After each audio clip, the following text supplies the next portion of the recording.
think it's live. This says it's live. I always get a little bit nervous when going live that maybe it won't be, and I'm just talking here like a crazy person to myself. Oh, that's... Okay, so tonight I'm going to be taking a look at... I made a video a little while back with the title, What is the Job of a Dungeon Master? A DM. Let me try and find that video so I can actually read the exact title. Jeff Handlers, how's it going? Thank you for letting me know that it is live. I appreciate that. Okay, here we go. What is the job of a dungeon master? And this was under one of the... Excuse me, I have like hair in my face. This was under one of the video ideas where I'm looking for the people who watch my videos to tell me what they think the job of a dungeon master is. So I'm gonna be doing the same thing I did for the scary games and for, I don't know, there's been more, but I can't remember what the other ones were. And there's actually one that I'm missing. Hell, let me scroll back through. I'm gonna change it over so you can see what I'm seeing. All right, so I had a few. Let's see. Generally, I try and keep these videos shorter. Like the one for the what is the job of a DM was about 6 minutes, and it has. I mean, okay. I mentioned in a previous video that I'm gonna try not to comment on these videos until I go and make this live stream like this, because if I comment, my own comments add to the total comments. So this is probably about 60 comments. I think I may have commented to 3 of them, and I was like, oh, whoops, I forgot. But I am missing one, and I don't remember what it was. Oh, here we go. Perfect Session 0. That might be one of the ones, and yeah, I think that's actually one of the ones I was trying to make a video for. I need to go back to that one soon. There might be one more. I'll go to it later. Right now, I actually want to make the... Nope. Here, hold on. Let me find it. What is the job of a dungeon master? There we go. This one was on my mind today, and I wanted to actually go through this, so I'm going to start with these comments in just a moment. Okay, cool. That's... and let's see. Yeah, there's... Okay, cool. I did not respond to nearly as many as I thought. Maybe like a couple. Okay, cool. So I'm gonna leave that be for a moment, and let me switch this back. And toast to Jesus. Hey, how's it going? Howdy do to you. And David 62, howdy do to you as well. Let me get some water real quick, because I have water here somewhere. Hello, Satori. All right, I have my note cards. So I'm basically gonna do the same thing I did with the scary games. The scary games video. You know, I'm gonna go through, make notes, get some thematic ideas, get some mechanical ideas. For some reason, a lot of my note cards have writing on them previously. People have been writing on these and erasing them. I have a bunch of used note cards. That's not helpful. All right, I think I have a few that are clear. But before I actually started, I wanted to kind of give my own take. I know a lot of these times, a lot of these videos, I don't really give my own take, but there is actually one thing that occurred to me, and maybe someone else in these comments will have also said it. I would not be surprised. But like the one thing that I've kind of noted, like if you're a dungeon master, and this is just something that I've experienced, maybe other people have experienced it too. If you're a dungeon master, you have to want the game to go on, right? Because there's going to be like lots and lots of reasons that the game doesn't go on, you know, whether it's, you know, scheduling, which people say, or, you know, a fight between players, you know, arguments about what systems or how to play systems, or, you know, just disagreements between parties. Like I've had like lots and lots of reasons just at my own family table where, you know, I've come away frustrated and, you know, not angry, but frustrated and upset, and my players are frustrated. Like, okay, my player, my ex-wife has actually told me tonight, she's like, look, I want to play the game with us. This is how I connect with my son, our son, Bishop. This is how she kind of like connects with him. So she wants to be at the table. But she's like, look, I'm not investing emotionally in it just yet, you know, because we quit one game, played one real quick session, then quit. And she's like, I was ready and emotionally invested into Wild Sea, and I'm upset that we changed. And, you know, just like that type of thing. That's like, That's like a total bummer to hear, because I'm like, I'm there, I'm kind of going like, I want to argue her into being emotionally invested, and it's like, okay, but so if you're a dungeon master, the one thing that I'm like, okay, you have to have this is like, you have to have a desire to, like, you want the game to go on, and maybe you want the game to go on more than anyone else, to the point where like you're gonna, do I have any books around here? I thought I brought a Dungeon Master book up here with me. Apparently I didn't. Anyways, you're gonna have to read through books and compendiums and learn stuff, and anyway, so that's my only take. We got a bunch more people who jumped in. So Tori, let's see. Can I post the link to the site I got?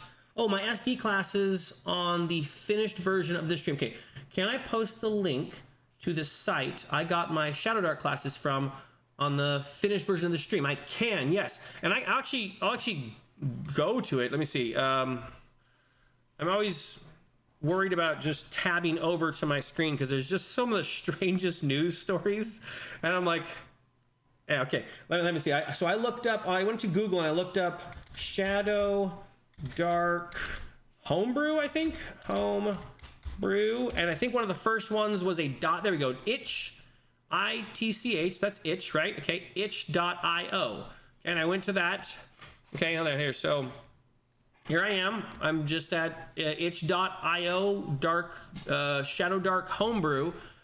Let's see. No, this is not. Hang on. Did I search it? Hold on. Let me see. Homebrew makes your Shadow Dark. I don't want that. I want like the whole page of it. Let's see. Browse games here. I'm just gonna go Shadow Dark. Shadow Dark. Classes. Hey Bishop, you home? Oh, yeah. Hey buddy, I just started. Okay, you haven't missed much. Are you okay? Oh, yeah. Okay, I know you said you didn't want me to start, and we kind of got into a argument as you're going out the door. Here we go. Yeah, this is what I found, and this is actually a bunch of the ones I got. Let me see if it has all of them. Okay, here we go. Okay, Berserker, Duelist, Arcanist. There was a few of them where, like, okay, I wanted to make a blast mechanic, and I wanted to make a mechanist, essentially, one who has like a little mech with them or something. You know, like a little companion, kind of like a druid, but a mech druid. And those I was just gonna build myself. But now it looks like we're playing Dragonbane. I will. I know. I'm so dumb. We're playing Dragonbane, okay? And I'm not gonna be on the fence about it. There are reasons, and most of those reasons are just me like considering what I'm trying to undertake with this campaign primer. I'll get back into that in a second. Then I actually want to get to the other one. But anyways, this is where I went to for the Shadow Dark stuff. There was a lot of cool resources here. A lot of interesting classes. Some of them were like I don't want to say not well put together, but some of them were really, really interesting, and some of them were like sort of interesting, right? But there was a few of them where I'm like, wow, this person put a lot of time and effort into what they created for a class in the game. So that's where I went. All right, hang on a second. Let me. Hello, Midwest Malachi. How you doing? Crafty. Let's see. I'm currently reading a book that talks about the job of a DM. I am currently reading the book that talks about the job of a DM. I need to go back to it. At the moment, I'm currently going through the Dragonbane adventure campaign. Again, I don't really want to make the whole stream about that, but yes, I have shifted again. Okay, here, I'll just go real quick. I realized I was making a campaign primer for this Shadow Dark game where I think I told Content Surprises in my Discord stream. Like I explained it, but like I'm gonna be making NPCs, classes, races. I gotta make guilds. I gotta make factions. I gotta make dungeons. Like I only have like five days to get ready to start, and my thought is like, since like someone posted in a video I made the other day where they're talking, they said like, hey, why don't you just use the Eberron stuff instead of trying to make your own thing? And I was like, okay, let me think about that for a moment. You know, and I went like, oh my goodness, there's 12 houses, there's like a dozen other guilds, there's like all this history and lore, and it was just like, it was daunting. It was like this thing where I'm like, I don't want to do 400 pages of Eberron content and like I don't want to try and remember the house that makes robots, and the house that makes airships, and the house that makes sigils, and like I don't want to. And I was like, you know what, like I might be trying to cram too much into a short period of time, and it's possible I'm about to jump my players into a underdeveloped world. I mean, like, you know, and then I kind of reconsidered, why do I not want to play Dragonbane? Part of the reason I didn't want to play Dragonbane is because my son made a character who could one-shot a dragon. Okay, I'm not kidding. He made a berserker with with a club, and like he one-shot a dragon. He missed 2 of his hits, but he made a character that can hit 6 times a turn legally by the rules. And I didn't miss any hits. I thought he missed like 2 hits, whatever. He was just one-shotting dragons, and so I was like, I didn't one-shot. hang on, stop trying to talk to me while I'm telling the story. Anyways, I was worried that he would do that and then there'd be no negotiation, but then I was like, oh, I kind of forget. That was a one-shot. It was one combat. It wasn't like they didn't have to play after that one combat. So I'm like, okay, I might be able to kill his character pretty easily if he just goes into fighting everything. Once I blow off everything, literally. Okay, yeah, once he basically does his spell and his like, he has one spell he casts. It takes like all 18 points of his willpower. It takes 6, and then every 3 points. Can I make a point without you trying to interject? If you didn't use hyperbole. Well, I thought you actually do have to use 18 points, no? No, it should okay, so you do 6 points for the spell. 6 points for the spell, and then you spend all the rest of your points. All the rest of your willpower points doing extra actions. Okay, all right, gotcha. Okay, yeah. All right. Anyways, so yes, I do have a book about being a DM, and I'm enjoying it. You know, I like it's been helping me think about the job of a GM. It's called Arbiter of Worlds. It was like, I think it was like $8 on Amazon. It's a pretty simple book. So I can do my homework. You doing homework here? Sure. Okay. Well, I need my water because I'm drinking it. Yeah. Okay. Let me catch up again. I'm gonna jump into the comments in just a moment. Let's see. I see. You posted that your feelings are that being a DM isn't a job. Sitting at the table too, wanting to have as much fun as everyone else. Let's see. I guess some people wanted to have a fight about that opinion. Let me think about that. Let's see. You thought that your feelings about being a DM is it shouldn't be a job. I definitely agree, because if you make it a job, then you probably blow your interest in it as a hobby.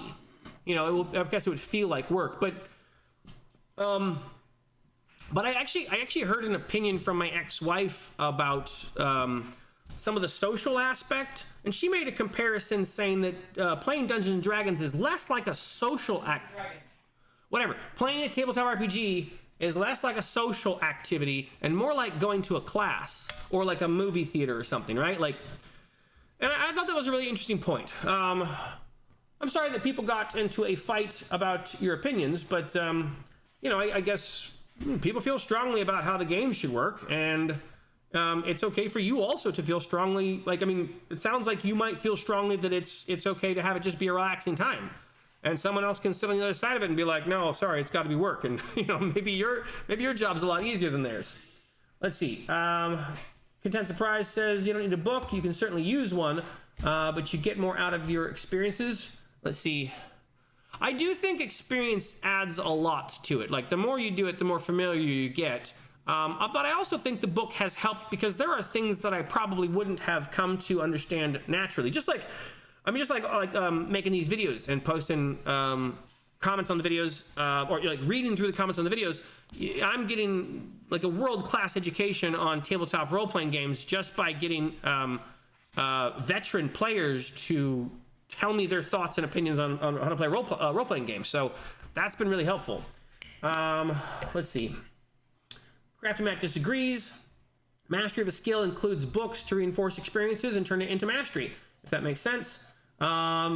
Tabletop Family say, I'm curious if the book is helpful. It's one of those books that I'd recommend to every new DM. I think it is helpful. Like, I might not agree with everything that the person says, but I'm interested to understand that mentality of gameplay. Like, okay, on my Thursday morning pirate board game. On my Thursday morning pirate board game, it's a bit zany. It's a bit like the players say, we want this to happen, and the DM says, oh, okay, then that happens, right? And it's a really good experience getting an idea of how that kind of game plays out, because, you know, there's player participation in how the game world is crafted. But I can see a stark difference between that type of game and a game where the Dungeon Master has crafted and prepared a precise world that they tell the players about. I might have a preference over one of those types of games. I'm just sort of figuring that out. But I also haven't played that many games where someone has crafted a finely tuned world and I don't really have that much say in what's going on in it aside from my own character. So they're different games, right? And I think it's good to test those both out, because I probably at the end of it will find that I think I prefer the one where I'm playing in someone's well-crafted world. But I understand people who like the one that they get to just kind of, I don't know, I don't say goof around, but like where they get to interact in a more silly and jocular manner. I don't know if that makes sense, but I can see that there's a difference. I'm way behind. To fill the job of a DM, you need to be suitably familiar with the system you're playing. Not 100%, but 75% to do a good job. Let's see, to do that, you have to stick to one and learn it well. I agree, and I think that's why I'm sticking with Dragonbane. And two, Druden Foos, I don't know how you say your name, Druden Foozes. You're right. I vastly over prepare, and that's also one of the reasons why I'm kind of tabling my own campaign primer and campaign, because I probably do want to spend a lot more time on this, developing, nations and guilds and factions and dungeons and all that stuff. And that's the reason I want to spend that much time doing that, is because I actually enjoy that creative process. But at the same time, I kind of just want to jump in and have a game ready for this. Shh, quiet. I want to have a game ready for this Saturday. And so I really enjoyed Dragonbane. It was pretty simple and easy to run. My players seemed to enjoy it. And I'm like, it's cool. I have a book already. I could just... like my favorite. Wait, what? Dragonbane is like my favorite. Dragonbane is like this guy's favorite. Well, you played 4 or 5 so far? No, I've played Dungeons, Dragons, Shadow Dark, Dragonbane. Savage Worlds with Gary. Worlds, Wild Sea. Wild. I would not say we played Wild Sea. I would not say that we played Wild Sea because I did it wrong. Okay, fine. Yeah. Not Wild Sea. I've played more. You sure? I feel like that might be it. No, I think there was definitely more. Okay, well, you keep thinking. Let me know. Okay. Let's see. Yes, I do over prepare. Let's see. Do you believe that... Okay, this is to the K5K. Do you believe you need to be proficient enough to know where the rules are, aka book control? All right, let's see. Yes. My content surprise says, ideally, you wear down player resources before the dragon. There you go. That's right. And, and I think that's some of the reason why I'm looking forward to doing a campaign primer, doing a campaign adventure that's not designed like a Dungeons and Dragons 5th edition campaign. It's more open, right? There's like 10 locations or something where there's interesting stuff to do. There's like a situation happening and the players get to respond. And that's kind of what I was already trying to make on my own, but this means I can spend more time working on my own. Let's see. Crafty Matt says, I think when people hear me talk about RTFM, real time, I don't know what that is. Okay, they believe I'm reading a book like a novel. No, I'm analytically reading a book and even use synoptical reading to learn rules. No, syntopical. I don't actually know what syntopical means. Let's see. Toast to Jesus as far as world building. Know where you want the game. Know where you want the game is for that right. Oh, okay, no. Where you want the game is for that right. Have some level of lore and the rest, you're good. Most players couldn't care less about giant long exposition dumps. And I want to avoid the giant long expedition dump too and just get my players into the game. One of the things actually, okay, so this says, okay, I'm going to make a video about this. It's been ruminating in my head for the last couple days, and it's a question. It's going to be another one of those, like, help me make a video. And once I finish saying this, I'm going to try and actually get to the reading the comments, because I'll be here forever. I've noticed that there is a dichotomy, right? There's like the people who go, however you do it's the right way. And then people who go, no, there is actually a right way, right? And there might be some middle there, but it's kind of a dichotomy between those. And I'm not sure that I have an opinion about that at all. I'm simply observing that there is a group of people saying, this is the way to do it. And there's a group of people saying there is no right way to do it, okay? Now, sometimes the people who are saying there is no right way to do it come off on the side of leaning into there is a right way to do it, but that right way is not having a right way. You know what I mean? Like, it's, anyways, and so my thought is, like, I guess however you do it, if you have people coming back and playing the game with you, it's right, you know? But I got a chance to actually look at, Crafty Matt sent me one of his players' notes, like their notes on the game. And like, for a moment I had to like go, okay, what am I looking at right now? Because this person was, you know, this person had like, you know, if you could go to the conspiracy theorist's house and it's got all the red lines going everywhere, this person had done this in like a table where they were going like, here's the quest we've completed, and here's the lead we have to this location. And I'm like, okay, whatever Crafty Matt is doing, you know, whether people judge it as being too intense or not, it's gotten a group of players really, really into the thing they're doing.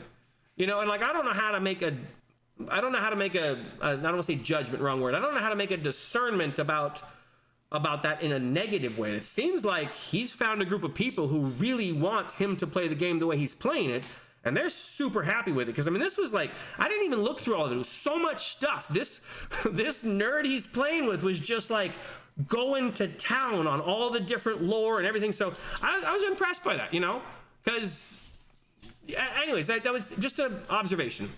All right, let me try and oh, hey, Gary jumps in. Oh, hey, Nate. How's it going? Getting ready to get off work. Good to see you online. Thanks, Gary. Looking forward to our game tomorrow, and looking forward to meeting the person who's going to join our game. And I feel like I got their name wrong already, or who they were, but hi, Gary. Just still looking forward to it either way. So thank you, Gary. Let's see. Missed some stuff there. Okay, different rules. Go right. See the table. All right. I will try and catch back up with comments as I go. I'm gonna be bad at it. All right, but here, all right, let me switch over and jump into this thing. Okay, so Alan Nielsen. Let me actually zoom this in a little bit more. Usually I like to put this up to about 100. There we go. That gets rid of the side. Okay. All right. All right. Alan Nielsen says a GM's role is to foster a sense of genre, tone, and theme within a shared narrative for his or her players through world-building interactions with NPCs and through the presentation of meaningful choices that will impact the world in a satisfying way. So, yeah, I mean, that all of that makes sense except the... okay, all of that makes sense. I'm not sure if I agree with the last part in the meaningful choices in the satisfying way. And this is another one of those things I see like a dichotomy on. There are people who are like, it's the DM's job to give the players a good evening, right? And then there's people who are like, it's the DM's job to prepare a game or whatever. And if people have fun, that's great, but it's not the DM's job to make people have fun. So I guess the satisfying way is a little bit specious, but I'm going to start my notes right there and go, let's see, DM's job to... I'm just going to call that world building. DM's job to establish world building.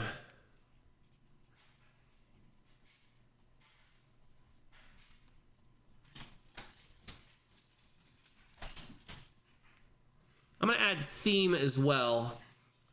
Shared narrative. For a shared narrative, okay.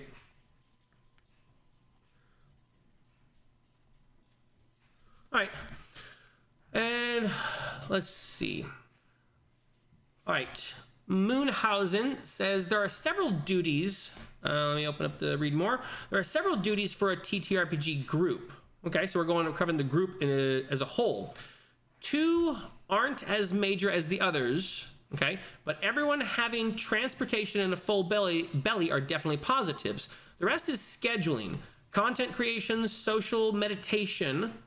Or no, social mediation? Social mediation. Meditation. That looks like meditation. That is meditation. Social meditation. Rules meditation. Hosting and recruiting. Not all of these things are necessarily the responsibility of the DM or GM. Okay, I'm glad that was added. However, many of them are required to maintain a constant and positive group of presumed interested players. Okay. For example, the first 2 campaigns with my live group on Fridays, the host was a player, okay? Now he's taking a turn at DMing. However, it's hard to have a game unless the DM/GM creates content for the players or uses available content elsewhere to facilitate the game. So in this case, it looks like this person is establishing that the requirements or expectations are like a mutual thing. It's like what's that called? A potluck? You know, it's like a potluck. It seems that the Dungeon Master's job in this case is equal to the player's job, but the Dungeon Master just has a different job. Oh, hang on. I'm getting the door. Bishop, you lock the door, buddy. Okay, well, I didn't know, like...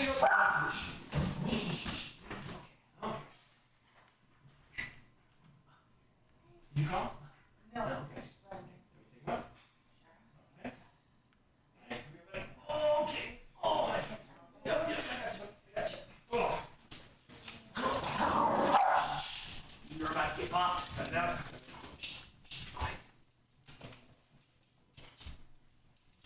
Let them know I'm putting Riker. There, he is putting Riker in his bed.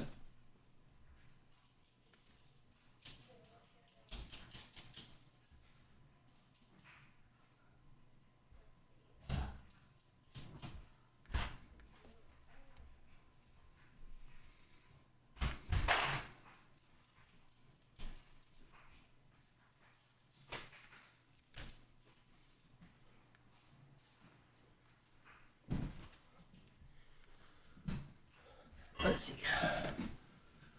All right. Job of a GM. See, different games feel differently. I prefer to go for more narrative games. So far, you seem to usually mostly exploration games for combat. No wonder that doesn't really work out.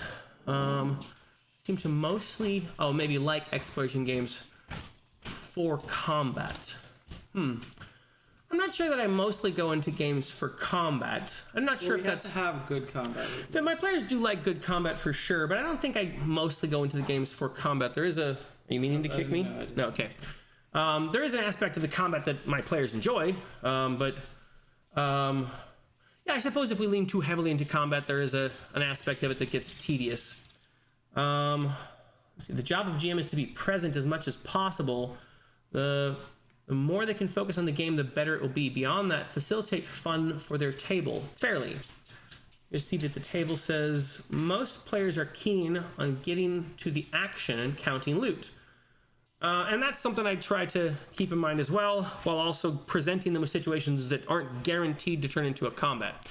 So, I mean, I understand this take, this idea that the players and the GM are both kind of expected to do and know some things, but the GM is probably going to be the one who's running the game. So I think from this, I'm going to say that it's the GM's job to let the players know that they might have jobs in this or something, right? Like, because this might not be intuitive to everyone who's playing role-playing games. Like, if you're just a player in a role-playing game, it's very likely you're like, hey, I'm just showing up for like a social thing, right?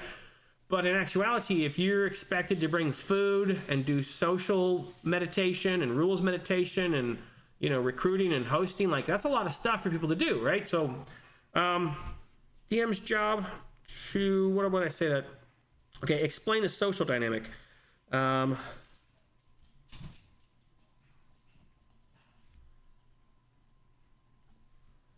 social, I'm going to say social experience. Explain the social experience to the players.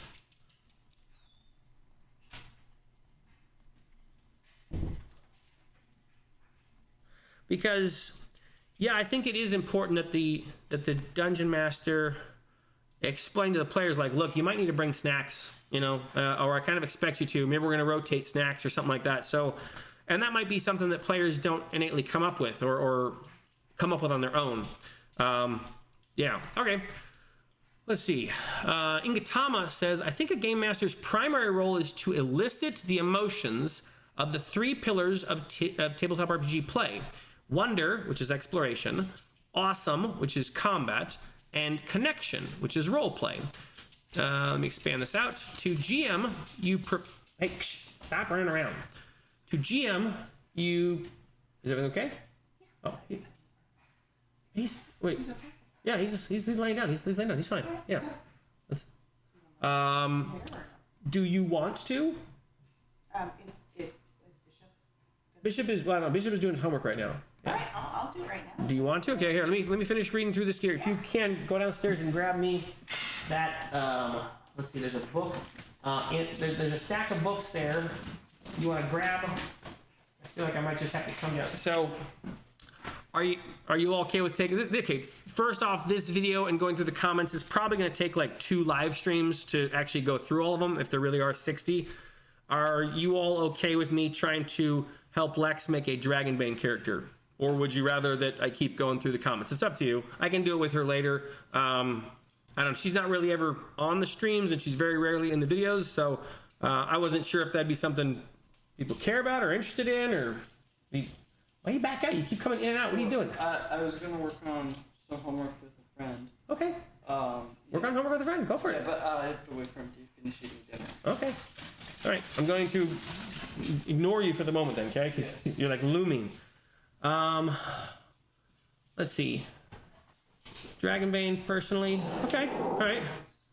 Yeah, dog is definitely on the loose. Just going nuts right now.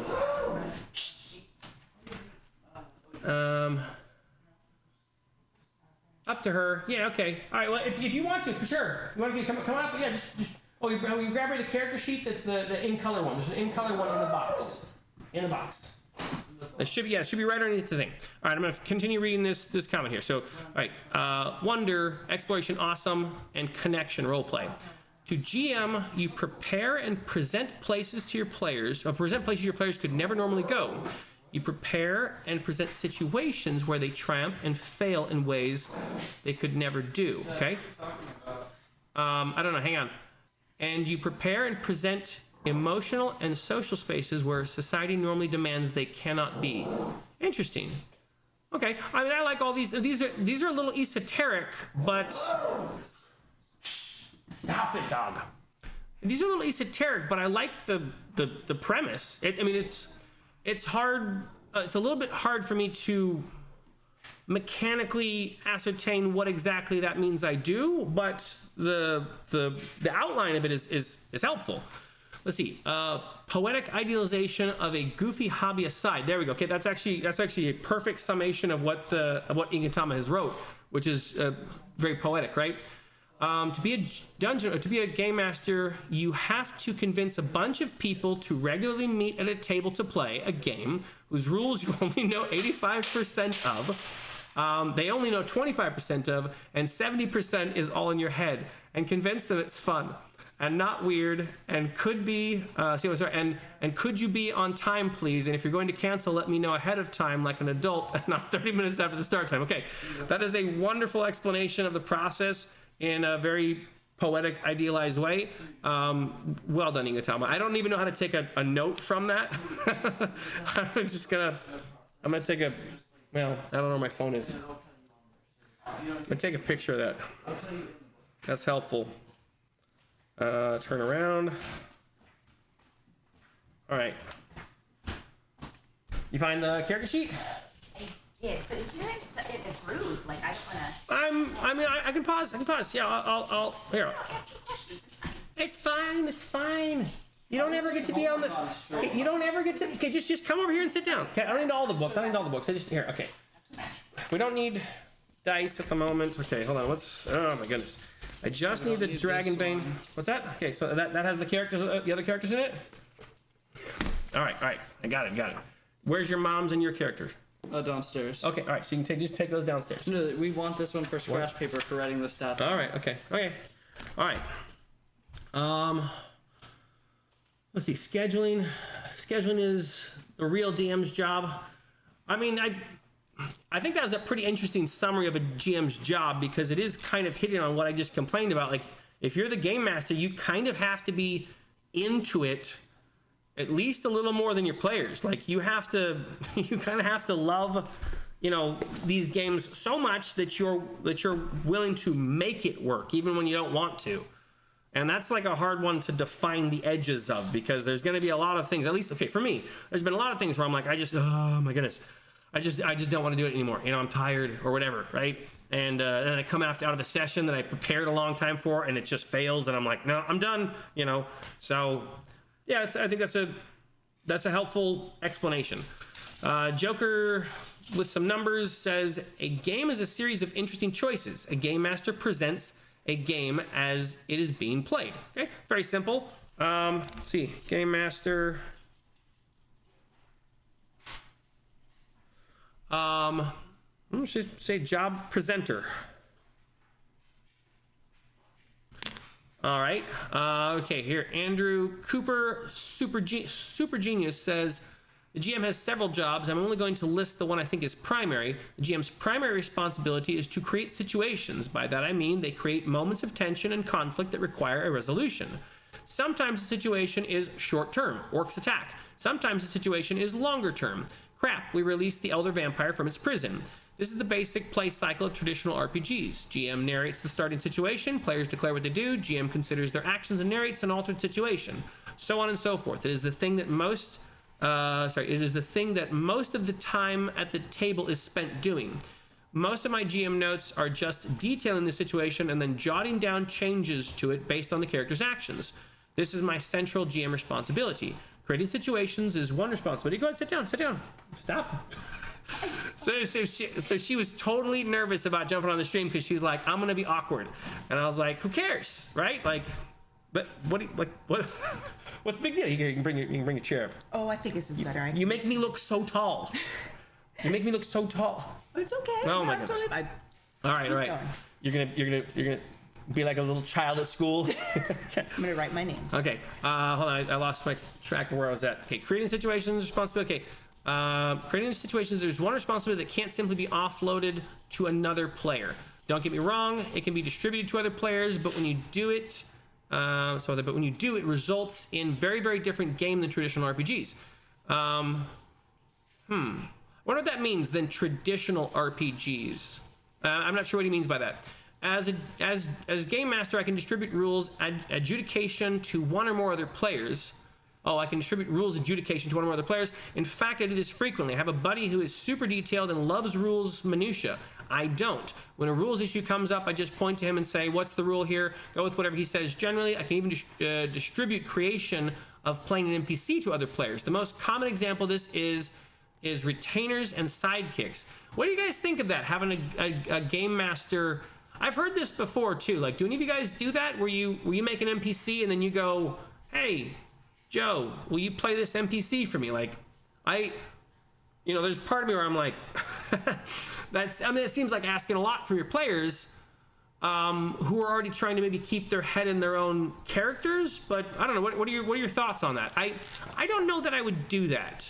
And in fact, I think someone would actually have to convince me of a good reason to do that. Like on the surface, I go, no, my job is not going to be to tell my players to pick up a few extra jobs. I'm interested to hear your thoughts. Okay, so let's see. Jeff Handler says he does it frequently. So Jeff, why? And why am I wrong in thinking that is too much to put on my players? I'm going to keep reading, but yeah, let me know what you think. It's harder to distribute the creation of situations to players. There's a maxim in game design. Being in control of both your character and the opposition is not fun. Being in control of both your character and the opposition is not fun. I agree. That makes sense. Which is one of the reasons why I think I don't like the solo play games. I don't really like to be in control of my character and the opposition. I think that's solid right there. Players need someone or something external to push back on their actions and provide resistance in order to make the game the game interesting and fun. There are two ways to distribute this away from the game master: solo RPGs and GM-less RPGs. Two ways to distribute this. Okay, I understand what he's saying there. I don't think this thing works with the idea of this thing. Like, I think he's right. It's not fun to push back against yourself. I just don't know if the solo RPGs for me get me out of that space where I'm like, I just feel like I'm still pushing back on myself, even though I'm asking the Oracle or whatever. I don't know. It's not a very rewarding experience. I am going to try it in order to prove myself wrong, possibly. All right, solo RPGs create a system to create situations with charts, tables, etc. GM-less systems basically make other players responsible for the opposition, so everyone is essentially the game master to everyone. GM-less systems really should be called GM-full systems. Basically, everyone is doing the job Interesting. I don't disagree with that. That makes sense. Basically, everyone is doing the GM's job. Both those options are very different from traditional RPG setup. They feel very different and produce very different games. I like all that. That explains it very well. I'm not sure what points exactly to take from it, but I think the idea of the GM's job is to create opposition is how I'm going to try and smash that down into a one idea. Create opposition and situations.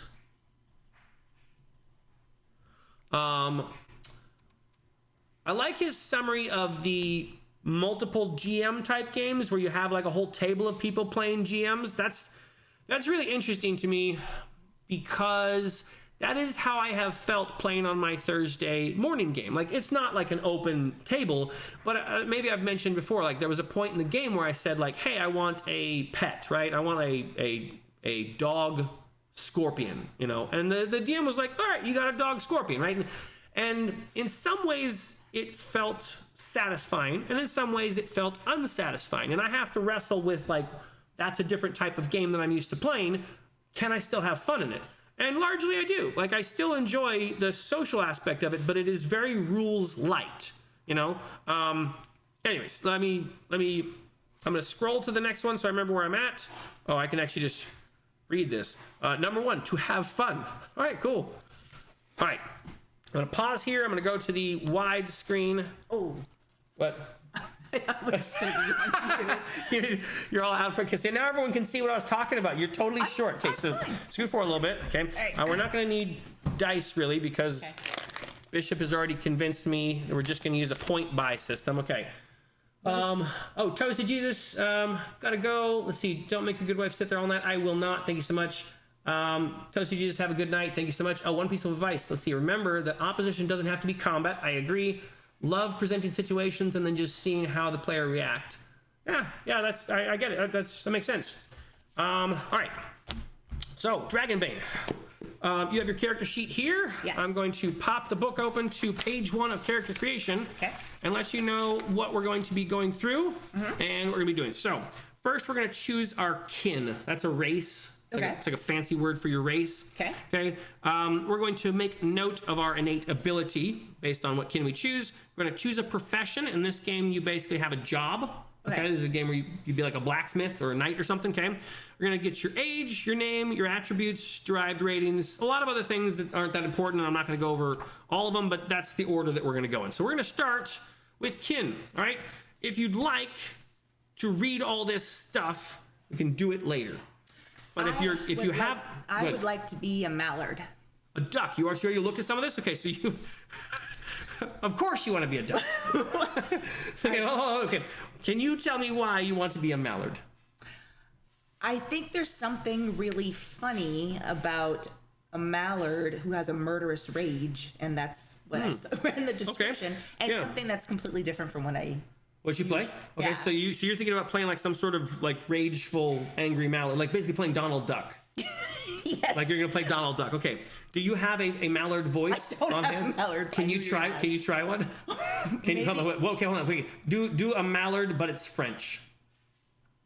French mallard? Yes. Like, so it's like first you have to start with Donald Duck, right?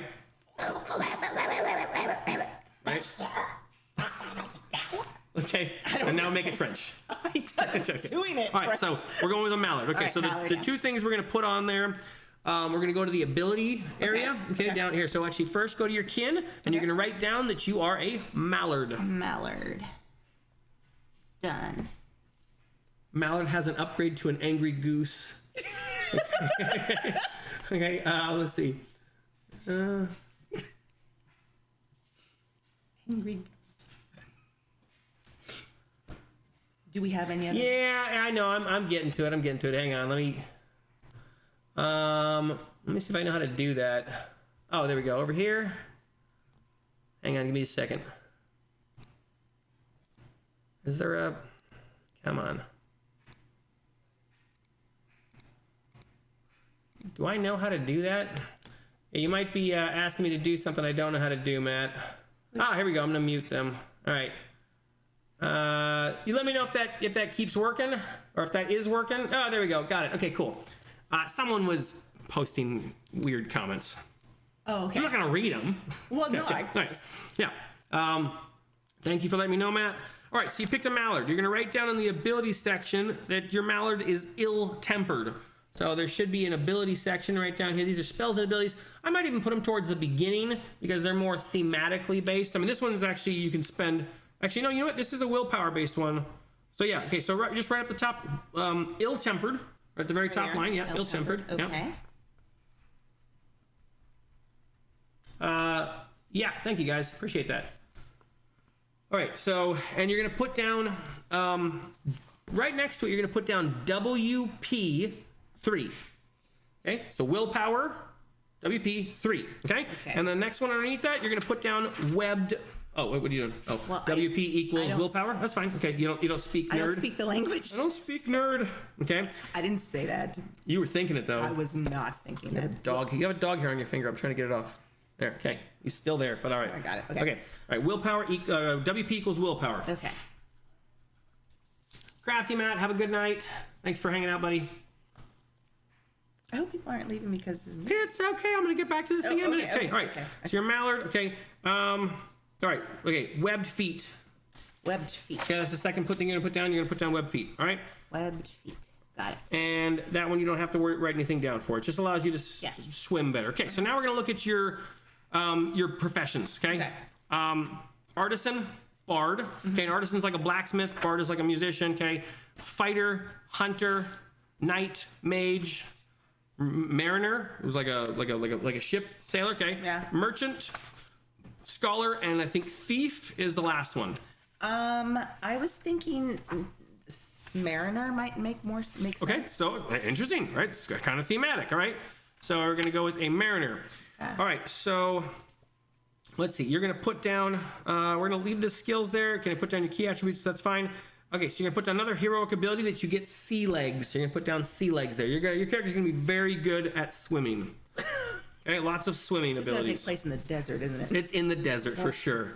It's in a forested area, but there's probably some ponds. There's ponds. Okay. Now, do you have any preferences about what sort of gear your character starts with, or you want to just roll a dice? If you have a preference, you can start with like a scimitar or a dagger or a spear, like a trident, like a three-pronged trident. You know. Shall do dagger. Okay, so dagger, short bow, quiver. Okay, so then we're just gonna. I'll keep a note that that's the gear you're gonna put down. We'll add that later. Yeah. Sure. All right, let's get to your age. Okay, so if you want to be an older character, you're gonna get more skills. You're gonna be better at doing stuff in the game, but you're gonna be a little weaker. Your strength and your agility and your constitution are not gonna be as good, but you'll be smarter. Your intelligence and your will be higher. Okay. Okay. So would you like to be older or younger? If you are younger, you get some bonuses to your strength. If you're middle-aged, it's kind of average.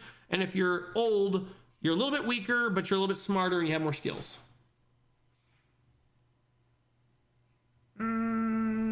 Let's go with younger. Okay, so we're going to go with young or we're going to go with adult. There's just a slight difference between young and adult. The difference between young and adult is you get 2 more skills as an adult. If you're young, you're actually a little faster and you're a little healthier. We'll do adult. Okay, so adult.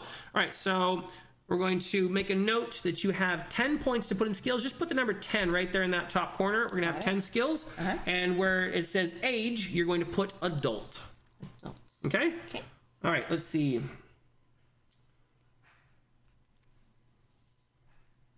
Oh, okay, you're hanging out because your daughters want to hang out. See, I'm leaving. Oh, because your daughters want to hang out. Just waiting for them to log into the game. I got you. Okay. All right, so skills. Let's see. You know what? I'm thinking about it. I actually do want to take more time and do this with you, and I'm probably going to rush through it a little bit if I'm doing it on the stream. Yeah, So I'd rather take a little more time and actually explain how the stuff works, and I don't want to like just breeze through it. So Sure. Okay. Yeah, here. So say here, put it right here in that book, and save it, and I will continue with you. We'll do it tomorrow if Riker goes to school. you know, or while he's asleep or something like that, Sounds and good. we'll do it then. Actually, you just leave it there. That's Okay. fine. Yeah. There we go. All right. You want to see if Bishop wants to watch something with you or something? Well, he's doing homework right now. You can So. see if he wants to watch something with you. Sure, Okay. I can ask. All right. Cool. Okay. No. Thank you for starting with me. I didn't realize I was actually gonna rush through, but I am, That and is I'm like, yeah. totally Okay. fine. All right. Okay. Let's see. Yeah, you're right, Gary. That is not Bishop. We were starting to make a Dragonbane character, and I'm realizing I'm going to rush through it, and I don't want to rush through it, and I want to actually explain it and stuff. So, all right, let me go back to my Game Master jobs. Okay, so I just read to have fun. All right, let me go back here. Let me get my notes back out. Okay, I have one card filled with notes, and let's go back here. Another note. All right, from Frostspike.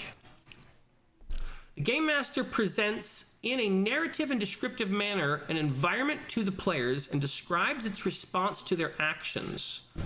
Okay, narrative and descriptive manner and environment to the players and describes its response to their actions. Okay, so the Game Master plays the world. Okay, GM plays as the game world. Okay. The environment consists of interesting people with all the complexities that entails, places and things, all of which the GM must invent either independently or in collaboration with the players. In determining the response of the environment to player action, the GM may use a set of rules or rulings to provide consistency in the environment such that the players can effectively plan their actions. That's an intense paragraph, but I think that's well stated.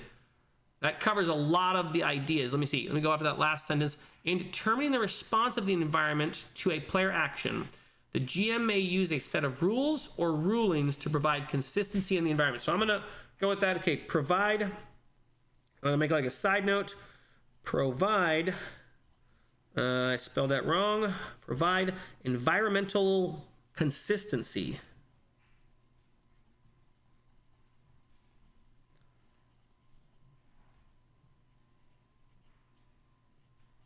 Consistence, something. Okay. All right. Well stated. Okay. Let's see.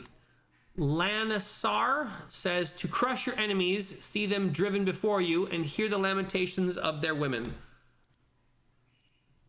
That must be a quote from something. If anyone knows what that is a quote from, let me know.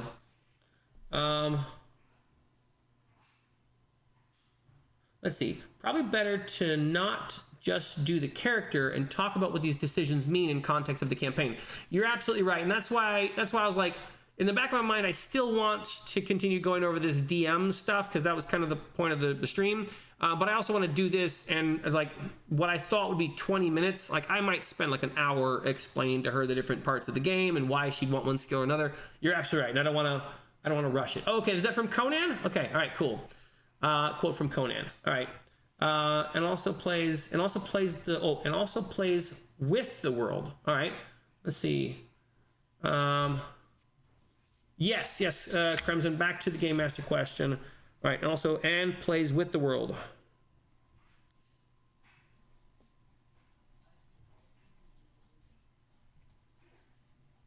Okay.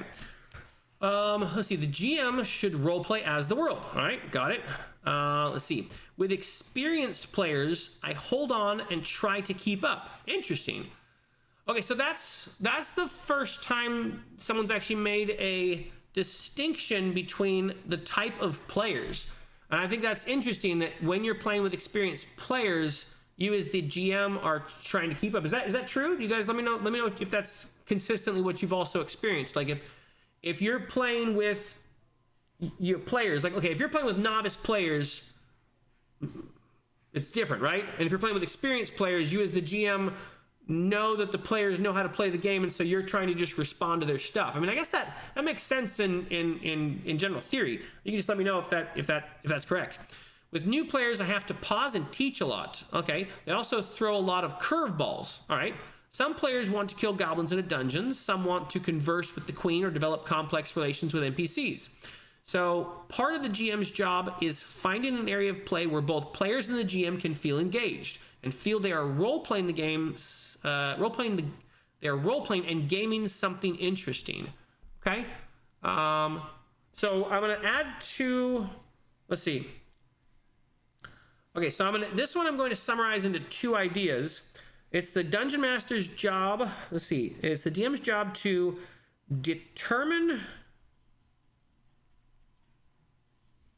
I spelled that wrong, determine the skill level of players. Obviously, your players can tell you that they are very experienced, and then it's your job to figure out if that's true. But it is your job to figure out the skill level of your players. And then the second thing is to determine your players' interests, because I made a note here to say, feel engaged, make sure that they are playing something interesting. So determine players' interest.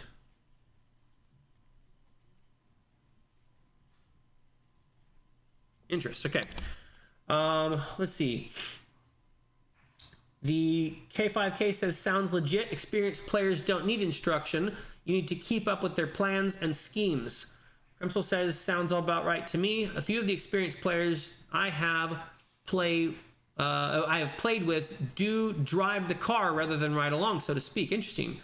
Gary says, I'll sit and watch my experienced interact with each other as much as they interact with the setting. That's cool. Oh, interesting. I imagine that's like peak, right? Like that's peak DMing. If you're playing with pretty experienced players and like they're running the table with each other, that's got to feel pretty fun. All right, let's see. Okay, got those two ideas, players' interests and skill level players. Okay. All right. Wizards of the Tower says, okay, as someone who has been doing this for over 45 years, you ask a great question. In a nutshell, you are God. Okay, no, really. You have to create the world adventure. You have to plant everyone and everything into it, and you have to do it in a way that makes somewhat of a sense. I'm guessing that's a mistype. Somewhat makes sense, I'm guessing. Okay, that makes sense.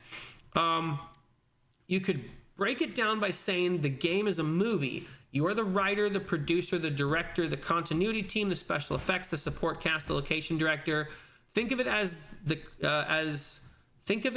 credits roll. The only role you don't have are the starring cast. Yes, every job in a movie. You are also a rules arbiter, a judge, lawyer, clerk, recorder. You're not their best friend, but it is good to be on the player's side and assist them and even pull punches if you need to. If you are religious, think of it as thoughts and prayers. Interesting. So, let's see. What do you all think of this section right here, where it's like, you're basically running a movie and you're playing all these different film parts? Because, I hear people back and forth on this thing saying like, it's not your story, it's the player's story. Don't try and run it like a narrative. Don't run it as a story. So, I hear people on different sides of this idea, but this is coming from someone who's got 45 years of experience in playing the games. I don't imagine someone with 45 years of experience would come up with this analogy if this wasn't what they had been doing. So, I don't know. What are your thoughts on this? I'm going to take from this...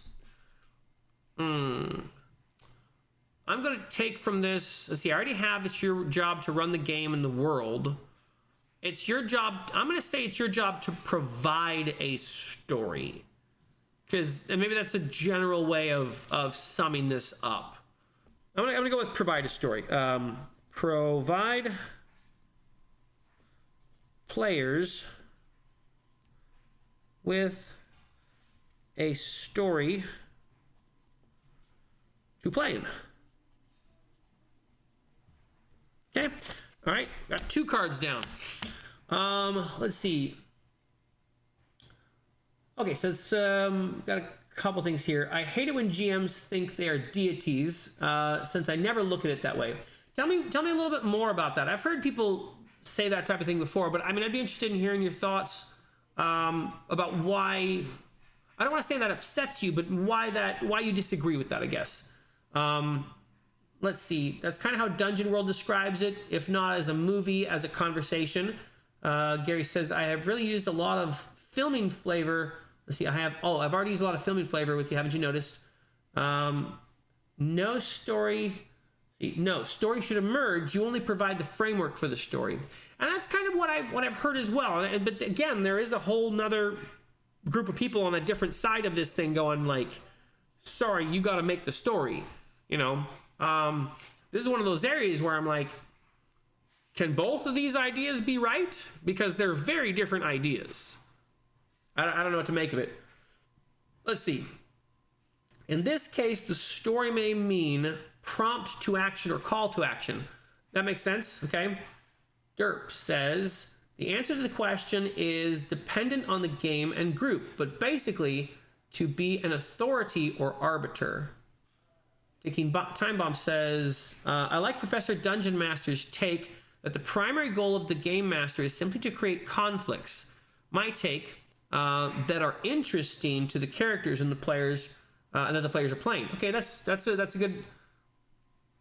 I think I have that note here actually. That's pretty simple, or a simple way of looking at it. It makes it less complicated than like you're a god and you've got to write this movie and play the writer, the director, the continuity team, the special effects, the supporting cast, the locations director. Like, I understand what they're saying.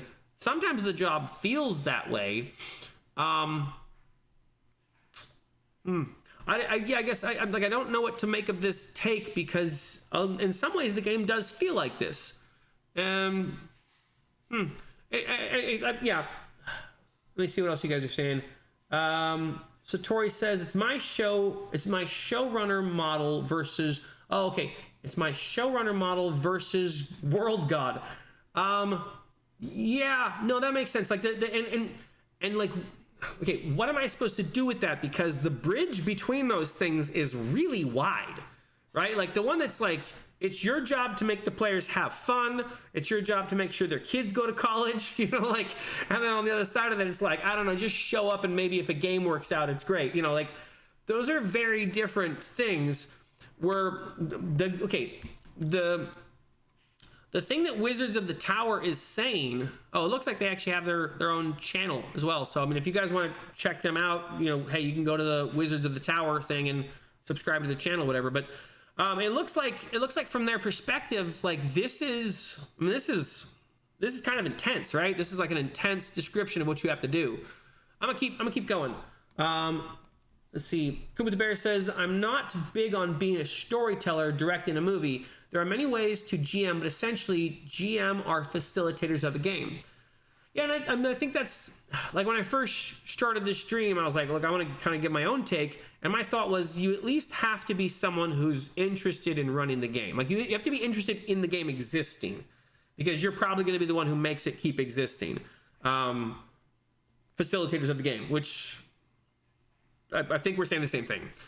All right, let's see. Let me go down here. Okay, non-linguistitor. Cute. All right. I did my first GMing in the 90s during the emergence of White Wolf's storytelling system. What is White Wolf's storytelling system? Is that the Vampire the Masquerade series? Like, are those the storytelling systems? I heard about White Wolf as a game where it was like D10s and you're playing like vampires and werewolves, but I don't know what their storytelling system is. Back then, a game master started to be called a storyteller. I lost my water bottle. It took me a decade to figure out that a game master is not a storyteller. Okay, so this is like the exact opposite take, one after another. This person also looks like they actually have a YouTube channel with like where they make videos or something. So if you want to go check out Non-Linguistitor's channel, go for it. Okay, it's not a storyteller. Okay, let's see, a story is always a thing of the past. The basic job of a game master is to prepare scenarios that players will interface with, and the rest of that will produce a story. In short, I view the job of a game master as twofold. One, off-screen, preparation of scenarios, scenes, encounters, challenges, complications, monster stat blocks, random tables, etc. Anything can be prepared. Anything to be prepared. Can be as much as or little as you need. 2, running the game. The GM's attention and focus are on the players. The GM the game master set the scene and ask players how they react. The GM improvise, adjudicate the rules with the help of players, and if possible, entertain. These are completely different takes, one person to another. So I think that's, I mean, I don't know. This is, let's see. To me, this feels, okay, since we're making film metaphors, this feels like the difference between Italian and French cinema from like the 1930s and 50s versus the Hollywood model. So this is like the auteur theory, and this is like the Hollywood production theory. And they sit like in stark contrast, where you had like Italian cinema directors like Godard and I don't know, whoever the guy who did 400 Blows, where like they wrote their whole script on a cocktail napkin and they just got a camera and started shooting. This one feels like the Italian slash French New Wave cinema, and this feels like the Hollywood model. Obviously, both work, I guess, right? I mean, again, I don't know how to argue with this guy. He's been doing this for 45 years. Someone's gonna have to go check out his channel and see what his thoughts and ideas are on this, and maybe he's like being really successful. I will probably try and remember to check out his channel too. All right, hey, Wickedly, how's it going? Well, I don't know if you're here, but how's it going? I'm reading your comments. Sorry, I got too excited. I start to recognize people in the comments that I've seen, and it's fun when I get to someone, I'm like, oh yeah, I read like 100 of your comments. That's cool. So give me a second, I'll take a sip. Let me see if someone had an answer to the White Wolf thing. Let's see, not big on the storyteller, directed a movie. Okay. Newer players tend to prefer a story. Interesting. Okay, hang on a second. Newer players tend to prefer a story. More experienced players often prefer an open world where they decide what happens and the story comes from that. I'm going to be making a note. Oh my goodness, I have to compile this thing. Determine the skill level of players, determine the player's interests. I'm going to put down, okay, adjust story. I'm gonna go with that. Yeah, just story. I'm gonna put quotes around story. Adjust story, and I'm gonna say interactivity. Adjust story interactivity.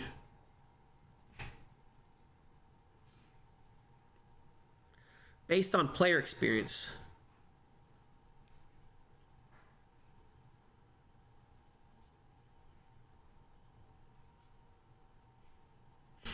And that's probably something that, let's see. So this idea reminds me of in video games how they have tutorial levels where when like a new player is playing, the game teaches them like how to jump over the thing and how to reload their weapon and how to aim at the targets. This sounds like you might be saying that sort of thing works well in tabletop RPGs, like where you give them a story and then maybe you start tailoring it back as they get experienced and allow them to interact more. All right, let's see. Modern gaming equals DM provides a story. Old school gaming equals DM provides a setup challenge that lets players solve it. Interesting. How do I reconcile that with the guy up here who is saying 45 years of experience? Like, how does 45 years of experience lead to that thing that's kind of the opposite? You know what I mean? Like, I'm trying to understand. And I'm not trying to be argumentative. I'm actually trying to understand. I guess it's possible someone could be doing something for a long time. Yeah, this comes back to that question of, is there a wrong way to game master? Right? Like, is there a wrong way to do it? And I don't know if there's an answer to that. That might be a very subjective question. Hey, you know what? I'm going to write that down because that could be the title of the video I'm trying to make, all right? Is there a wrong way?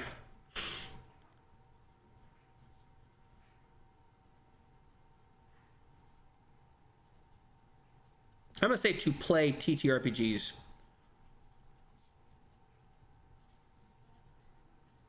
I'll probably record that tomorrow, and maybe it'll be another question answer video. Let's see. Regarding deities, I don't know. Maybe because I'm an atheist, or maybe because I'm just not arrogant enough to feel that way. For me, the hobby is cooperative. I agree, and I don't know. I don't know if that God complex, like, so there was someone in my Discord the other day talking about an experience that they had trying to play a game, and it was a really disheartening experience where the dungeon master that they were. So this person tried to play with a dungeon master who also has like a YouTube channel. I'm not going to put anyone on blast or whatever, but the experience was really bad for this player, this person I was talking to, because the dungeon master like was kind of had a narcissist complex, and they were like angry with them and yelling at them, and eventually they kicked them out of their Discord and banned them because like this player couldn't remember all of the things that were said in like a 3.5 hour conversation. And I was like, this person might be, struggling with a God complex, like, so yeah, I don't know if the God complex thing is at all beneficial to the games and the tables. Let's see. Gary says he's running an open world with you guys, and I enjoy the open world game that Gary's running with me. I get to do what I want in it. I get to decide what jobs we're interested in. I have a lot of fun playing the open world games. No wrong way, rather. Okay, I think that makes sense. See, no wrong way outside of breaking a social contract and being abusive. Interesting. Okay. Derp says there are a lot of wrong ways and a lot of right ways and a lot of overlap. Got like Overton windows there, I guess. Whether it is right or wrong depends on your own style and preference, the game and the group. Hector says, oh yes, there is a wrong way of DMing, being completely antagonistic to what your players want to do. I'm sorry to hear that. That stinks. Oh, see, here we go. The White Wolf. Yes, the White Wolf thing is the same as Vampire, Werewolf, Mage, etc. Okay, and that's like the D10 system. I don't really know much about it, but it's like it's a system strongly focused on D10s. Let's see. Okay, Derp says he leans heavily towards non-linquisitor's take. Interesting. Okay. Non-linquisitor is a French Canadian. Oh, okay, so it sounds like you might follow their channel, or you at least know of them. Okay, and Derp says both non-Inquisitor and right Wizards of the Tower have right takes. This is where it depends heavily on the game and group. Yeah, okay, I can see that. Yeah, two totally different takes back to back. All right, let's get to Wickedly. There are a few. Okay, so this is the question of what is the Game Master's job. There are a few jobs, okay, but number one is to create or aid in creating fun. That can be tougher than you think, especially if you're trying to maintain tone. It's all about feel, which is to say it cannot be taught, only practiced. Rule 2 is easy for me, and I know it's and it is to know the rules. Okay, so I guess this is the first rule, and this is number 2. Okay, to know the rules. What am I interested? Well, when I'm interested in the rules, I am good at learning them and retaining them. Okay, so finding a rule system that interests you is helpful. Okay. I'm going to make a note there to know the rules, okay? I don't actually have anything about knowing rules yet. Knowing the game rules. Okay? Know the rules. When I'm interested, okay, 5e is a weird exception, but in general, I do well remembering the rules. The goal of knowing them is to understand the language of the rules. You hold on to every word to understand how each rule interacts with the other. Many times your players aren't as understanding of the language of the rules and believe they work one way when they work another. So you have to know the rules, and you also have to know them better than your players. Okay? I'm going to put a side note, better than players. Although there was a side comment, or there was a comment that I read a little earlier, which was you can have a rules lawyer at your table and just defer to them. So I'm going to say, or have a rules lawyer at the table. And in this case, I mean rules lawyer in like the nice way, like the angel on your shoulder way, not the devil. All right, have a rules lawyer at table. My handwriting is terrible. Fortunately, I can read it. Rule 3, to try and help the players make a story together. This is hang on. Did I already read this? No. This is tough, especially for the GM, but it is how it goes. If you just ran combat, you're better off playing Gloomhaven or House on the Hill. Okay, that's a good point. Than role-playing games. It would save a lot of heartbreak and stress. Expect to fail, but the more you fail, the more you will fail better for next time. No, the more you will fail better for next time. I'm guessing you'll have better failures or something. And I get the distinction between the board games and the tabletop RPGs. Sometimes I'm in a board game mood, sometimes I'm in a tabletop game mood, tabletop RPG mood. But I see a distinct difference between them. And I think I prefer tabletop RPGs over the board games. All right, rule number 4, care about your players. Not every player is perfect or understands the social contract of your group. Make sure their voices are heard and you understand their wants, needs, and concerns about the game. Refer to rule 1 as to why. The more your players feel as though they have been heard and understood, the more trust you will build between your players and yourself, and the more likely it is that things will play more smoothly. This is the leadership part of DMing, and sometimes it is unpleasant, but it is better to be unpleasant now than tragic later. None of these rules are greater than any of the other rules, despite the numbering. They are all about equal to one another, in my opinion, but these tend to be the pillars of what I believe a DM should be doing or at minimum delegating. Interesting to have that delegation because that leaves rule number 2 available for the rules lawyer. Interesting.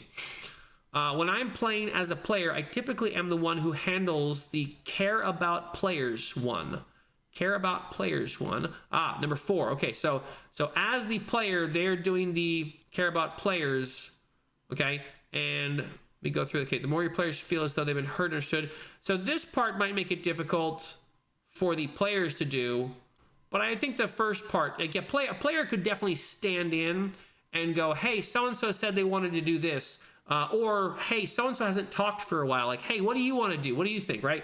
And I think those kind of players, yeah, I mean, that must be really nice to have a player like that at your table. I'm trying to think if I have a player like that at my table. I don't know if I do. Huh. All right, see, but these delegating. Okay, when I am playing as a player, okay, I typically be the one who handles the player. Okay, and it can make me feel like I am speaking out of place. Interesting, but it is responsibility and accountability that can be uncomfortable at times. I like that idea about allowing the players to do that, and maybe that's actually something a dungeon master can't do. Like maybe it can actually be the job of the dungeon master to let the players know that they need to stand up for each other or something. I don't know. Like, how would I phrase that? It's the dungeon master's job to, okay, to set the social tone.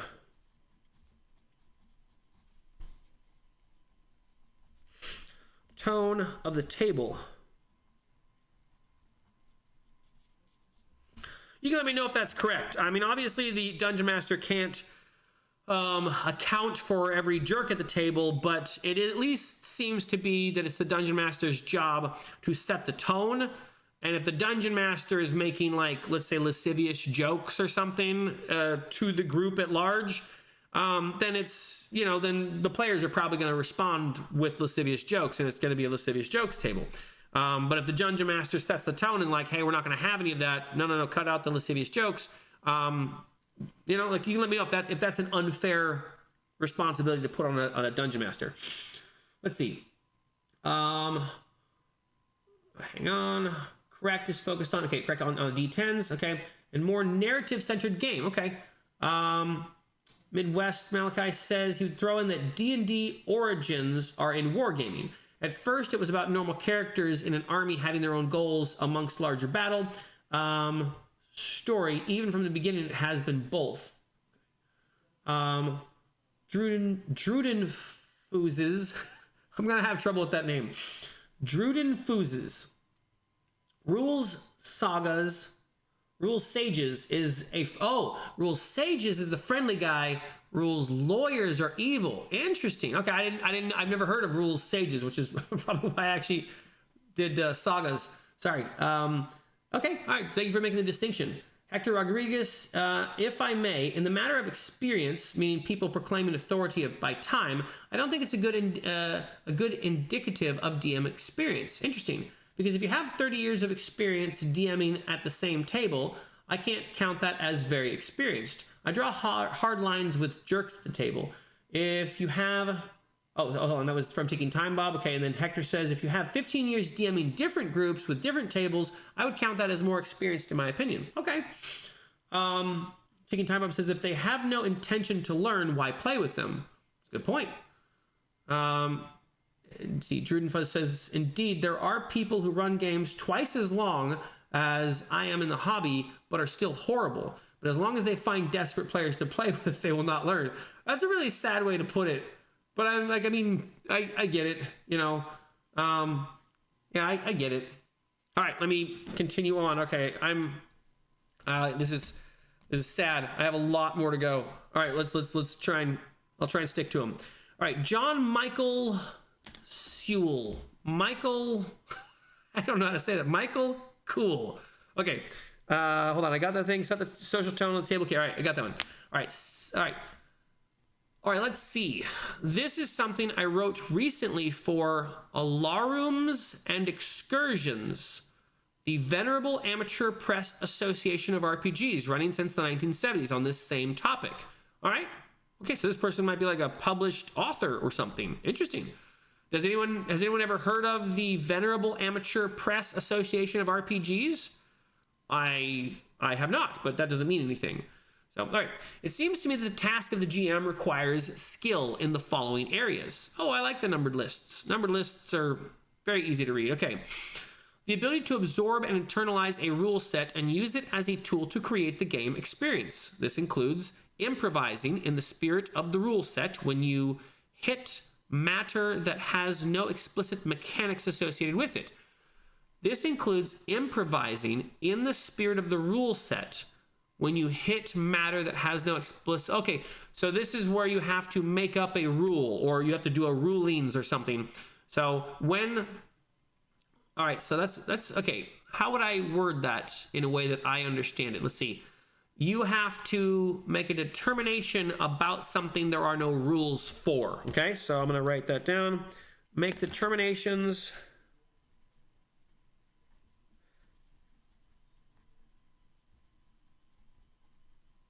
Nations about non-rules.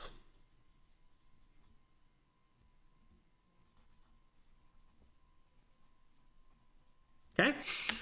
Let's see. The ability to read the people around the table and to understand the dynamics of the group, which can be sort of distinct from feelings of the individuals. Not only the ability to listen, but the habit of doing so. That's a hard one. Not just reading the room, but listening and having the ability and habit of listening. Okay, I'm just gonna say listening.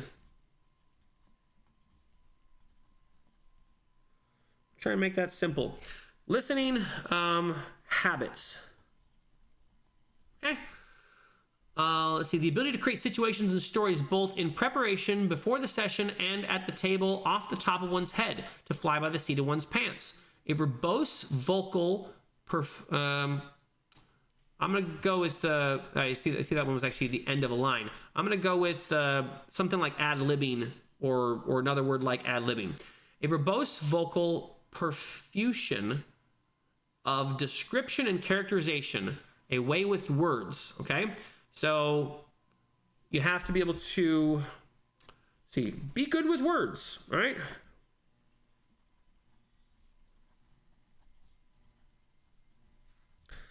Okay, and then the other one was ad-libbing, but I don't like the word ad-libbing. What is that called in theater where you make something up as you go? That is called ad-libbing, but I don't want that one. I'm gonna go with ad-libbing. That's not what I mean though. Improv, thank you. Improv. I wrote improve. That's not what I mean. Okay. Let's see. Ability to make a game flow and come alive. A sense of timing. Okay. An ability to remember what they did last time and a willingness to be consistent. I find it interesting they used the word willingness to be consistent, as though there would be a reason that you wouldn't want to be consistent. I wonder what that would be. Why would a dungeon master want to not be consistent? Oh, like maybe if a character died last game, or they killed your big bad guy or something. Okay, interesting. Okay, yeah, so that's basically going like, let your darlings die or something. Be willing to allow the players to change the world. Okay, I'm actually going to write that one down. Be willing. That's actually a really good one, because I could see a DM getting frustrated that the players have done a thing and they want to undo it. Be willing to allow players to change the world. Okay. Let's see. The ability I got that one. Okay, the ability to keep in your head the personalities not only of the players but of their characters, and give them a sense of belonging, of being able and allowed to contribute.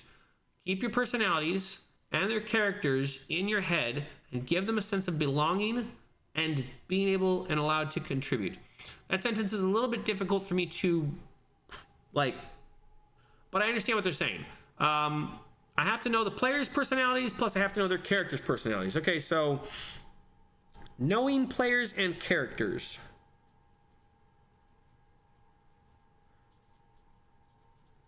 / characters. It's a lot of stuff a DM has to do. Just letting you guys know in case you didn't know. Yeah, I thought this is a pretty decent list as well. And I think they did a really good job breaking it down into simple bite-sized chunks. Let me get to the end of it here. I'm not going to claim that I meet my... Okay, that is a great sentence. I'm not going to claim that I meet my own standards in all of these, or even most of them. And I go on about, oh, he's got like a podcast or something. That's cool. Hang on. And I go on about this and other topics on the podcast I do with my friend Roger. And it's got like a link there. So if you guys want to check out this dude's podcast, I don't think he has like a YouTube channel. I'm gonna take a picture of that. Let me take a picture of that so I can go check out this guy's podcast. There we go. With his friend Roger. Anyways, I thought it was a pretty good list and kind of concise. It is, I mean, I like that he put like, I can't meet my own standards, but you know, that's a lot of work. All right, let's see. Improv. Thank you. Yes, Hector. It is also necessary that the GM earns the respect by adhering to the aforementioned principles. Earning the respect. Interesting. Okay, so by the game master. Well, I'm gonna read the rest of your stuff, Andrew. Let's see. The job of a game master is that of a referee. They adjudicate the rules without bias towards any player. They and the players must agree beforehand whether it's rules as written or rules as adjudicated. Okay, that's a good point. You know what? That's all right. I'm gonna write that down, because that's actually something I want to talk with my players about.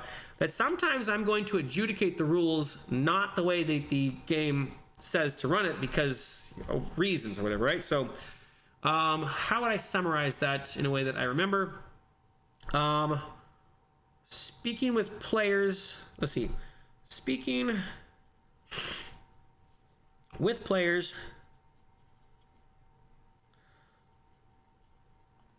about rules consistency, I guess.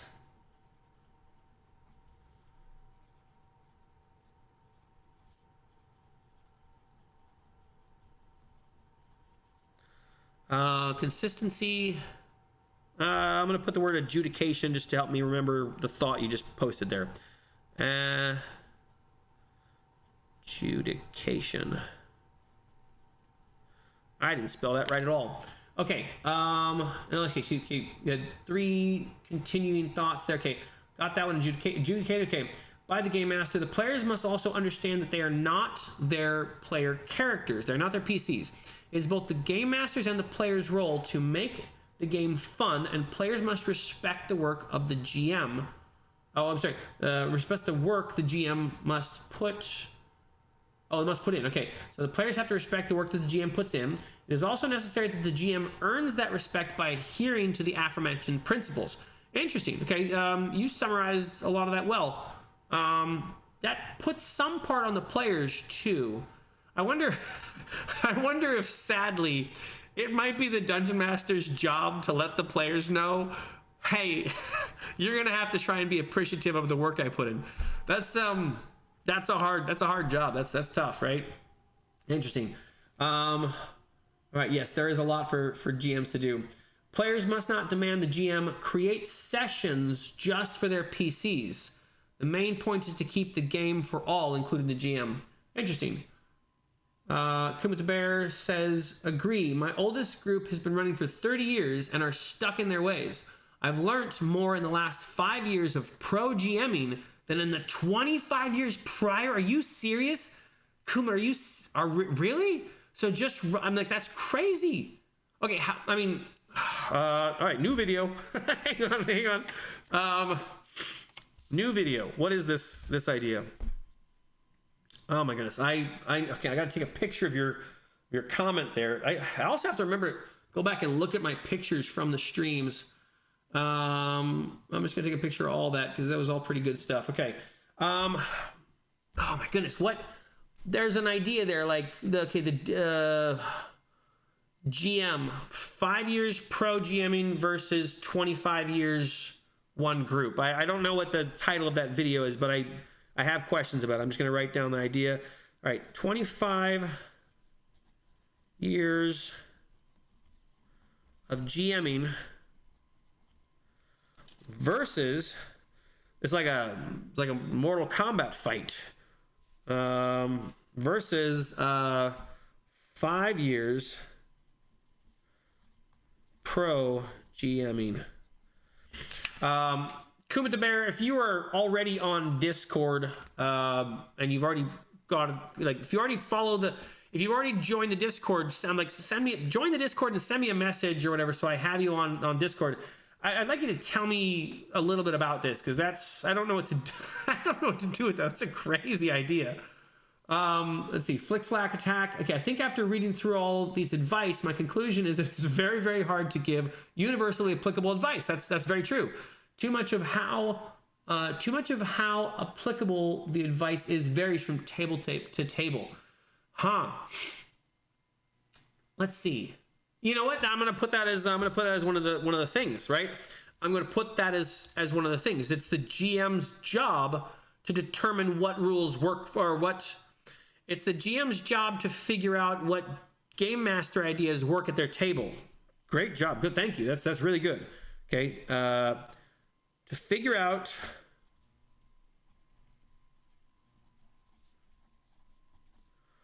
what GM ideas work at their table. That's not how you spell there. Table. Okay. Thank you, Flick Flack. All right, let's see. I'm going to go back to here. Okay. I'm not trying to get you to join. At least just message me on Discord. You don't have to join the Discord.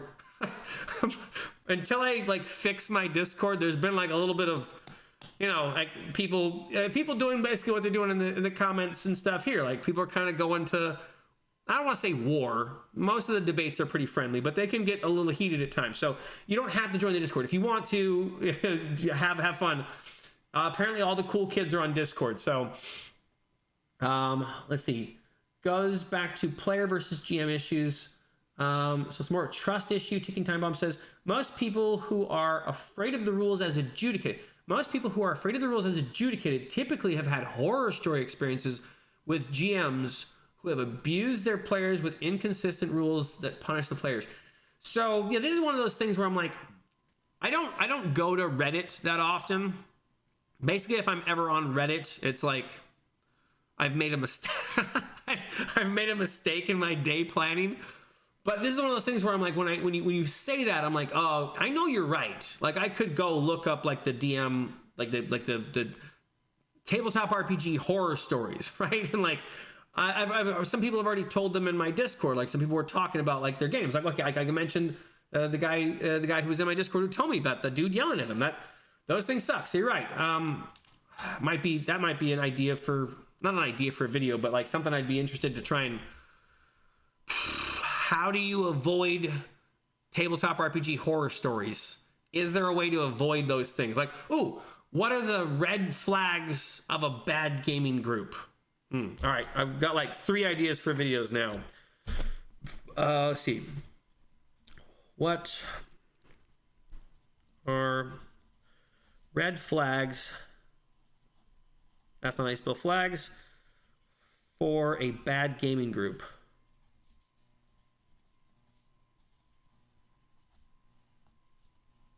All right, going back to these. All right, let's see. I like the narrator approach. Also, the GM is the player's cheerleader. Yeah, okay, I can see that. Like you're trying to cheer them on. You're trying to make the cool thing happen and then celebrate them when it does. I enjoy role playing I enjoy role playing a narrator here and there as a GM. Okay, after playing BG3, Baldur's Gate 3, it falls naturally. Okay, the narrator is not a storyteller, but a sort of commentator or even a cheerleader. Okay. Not a storyteller, but a commentator or a cheerleader. Okay, I mean, that might be a simplistic take on it, but I understand the point they're trying to make. Don't storytell. Okay, and then this was by Lego, and then this one was by Solmir. All right, Justin Blocker. Hello, Justin. All right, you got yours expanded out. Okay. Justin says, a game master is, in short, the person in charge of a game session. The game master is more than just being a scenario reader, rules officiator, and conflict arbiter. So, okay, so the game master apparently is more than all that, which is already a lot of stuff, but let's hear it. So, I am actually going to make a point here. The game master is in charge of the game session. The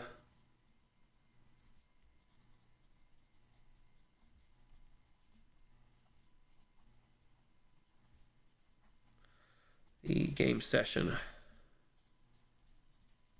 Ow. Game session. Okay. All right. As a GM, you are what brings the players' characters together. Engage the players in fun and exciting ways, and issue out the narrative and challenges. Before your first session, take some time to examine why you want to GM, what kind of adventure you want to run, how you're going to present your adventure, who is at the table, and why. That's a good one right there, because I haven't seen that before. And I bet that's a pretty good question for most game masters to ask themselves. Why do you want to be a game master? I like that.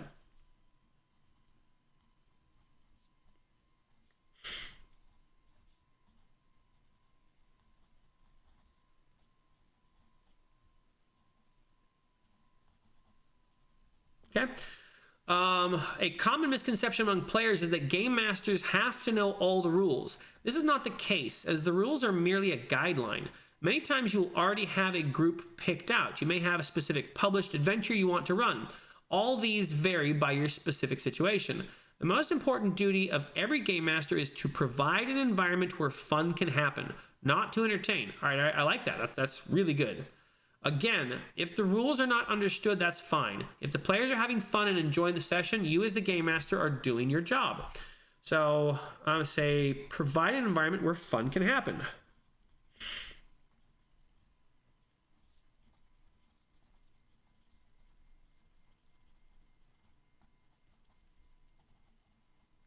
Where fun can happen. Okay. That was good. Let's see. I feel like the best way to figure out what works at your table is to play as many tables as you can. That's a really good point, Gary. That's probably what you've figured out over the last year or so that you've been playing games. I'm guessing, right? If you are on if you're on the look for video ideas, how to not make role-playing combat feel like homework. Interesting. If your own personal method, I'm sure every DM has their own, and it could be cool to get more ideas. That is a rad idea. Thank you so much. Let's see. Hold on. I'm gonna, I'm just actually gonna go with that. Let's see. How to not make combat feel like homework.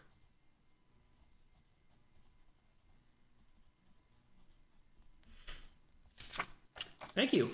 So these are all probably, I think each of these are probably going to be another one of these help me make a videos. Although no, not this one, the tabletop or the 25 years of gaming versus 5 years. I don't know what that idea is, but it is an idea. Is there a wrong way to play TTRPGs? How to not make combat feel like homework, and what are the red flags of a bad game group? Okay, those are fun. I like those. I'm really interested to hear people's responses to the bad game group, and I'm excited to hear people's responses to the idea of how to make combat feel fun. So Hector, thank you. These have been consistently great. I agree. Yeah. I can picture the test question. Why do you want to GM? A, because my life is an empty shell. B, other reasons. I read the A option and thought Mario Kart. See, oh my goodness, like an empty shell. That's cute. That is right. That's you kind of like, I imagine the game Oblivion when you get off the boat and the dude's like explaining different dungeon master situations or whatever. Anyways, sorry, I got distracted. All right, let me go down to the next one. Let's see, playing RPGs. Oh, another one who has like 180 subscribers. So this person looks like they have a channel if you want to go check them out. All right, I try to make sure that players have complete freedom in where they want to go and what they want to do every session. I plan random encounters and make sure I have notes on how the world has responded to their actions. Okay, another person who's insistent on like, you've got to respond to the player's actions. That's okay. That's good. Takes me about an hour to prep. The system I use is Old School Essentials. It is designed perfectly to run this kind of sandbox campaign. It is a marvel. Great content. Keep up that October plan going. Thank you. All right, I'm going to take from this one. So I'm going to take from that because I haven't written it down yet. I'm going to take from this one. Preparation is the job of a dungeon master, but I'm going to put that in like parentheses or something. Preparation. No, I'm going to put various. That'll help me remember what I'm trying to think. Various. Okay, and then plan random encounters. Take notes. Okay, respond. Okay, respond to player actions. I already have this idea, but I want to doubly emphasize this because this one does seem really important.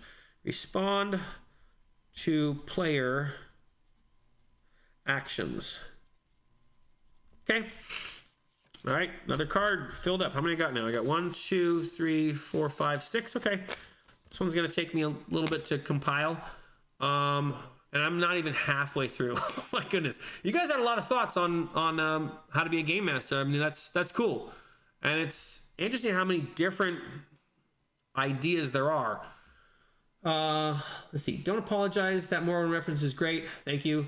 That's where we start off by getting off the boat. Yeah, no, right. Okay. Is it Oblivion is in the prison cell? Morrowind is the boat. And I think the Morrowind start of that game is probably one of my favorite starts of any game ever. Like, you finish answering the questions the guy's asking you, and then you immediately go into the room and steal everything on the shelf. So your character's just loaded with like cups and plates and whatever else. And then you go outside and like this dude falls to his death because like he has like a scroll that failed or whatever. It is a baller opening for a game. Like, just talking about it, I actually kind of want to go back and play Morrowind now. All right, sorry. I know, right? No, I'm like, that intro is so good. Wealth beyond measure, Outlander. Or sorry, yeah, Outlander and all that. Right. No, it was such a solid game. I mean, I liked Oblivion too, but Oblivion to me was obviously a worse game because there were loading screens between going inside the city, and you could no longer craft really, really interesting spells. Like in Morrowind, I made a spell that shoots a fireball at someone and makes them fly, you know? And so then they drop at some point. Like, and you couldn't do that in Oblivion because it was all just too calculated and stuff. All right.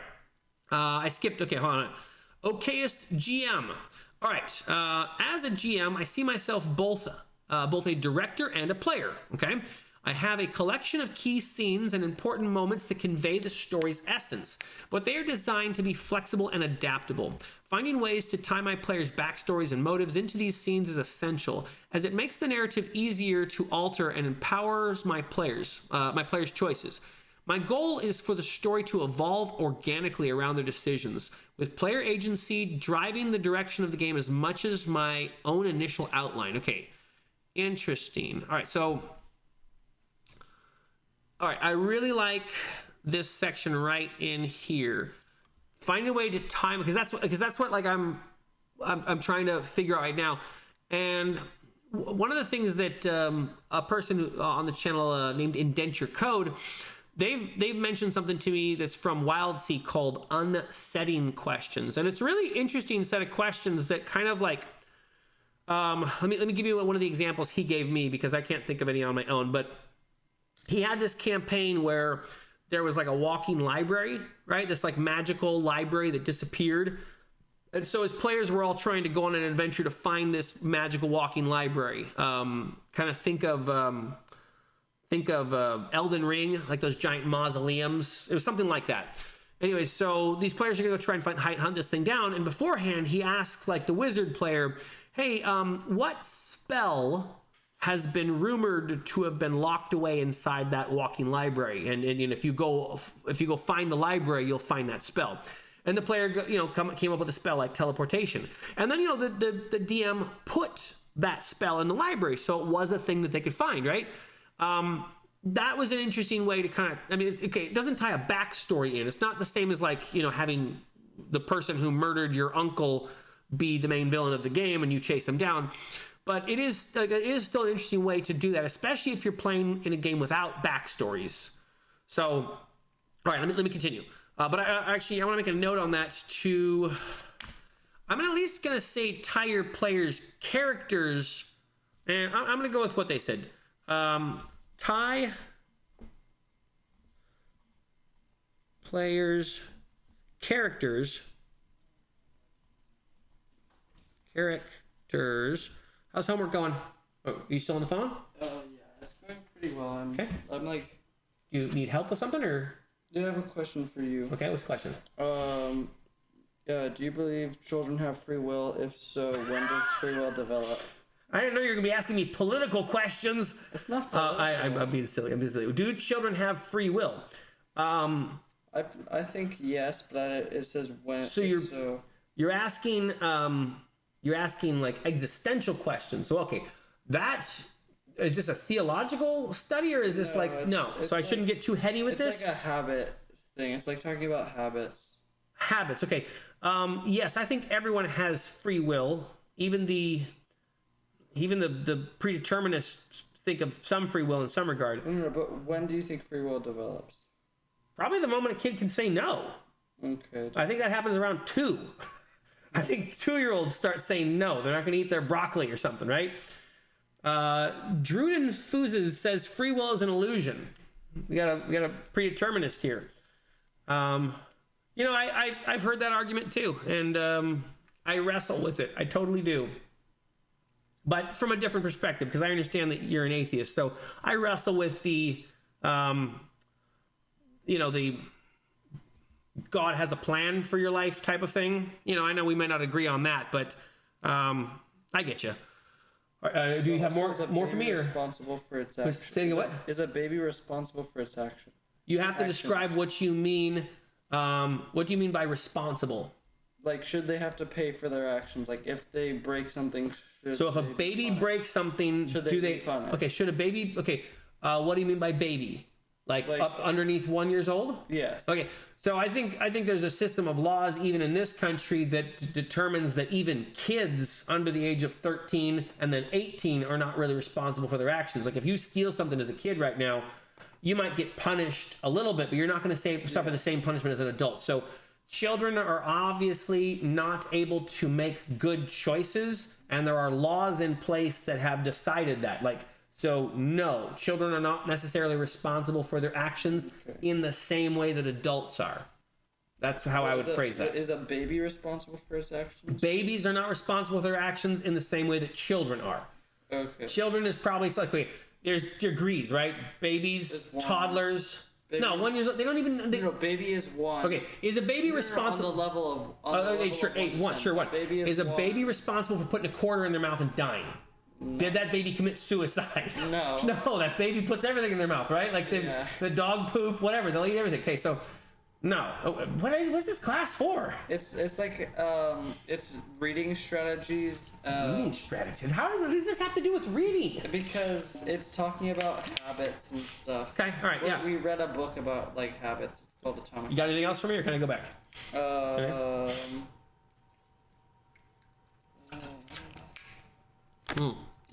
I'm gonna go back. You let me know if you have anything else, okay? Okay. Come back after you do.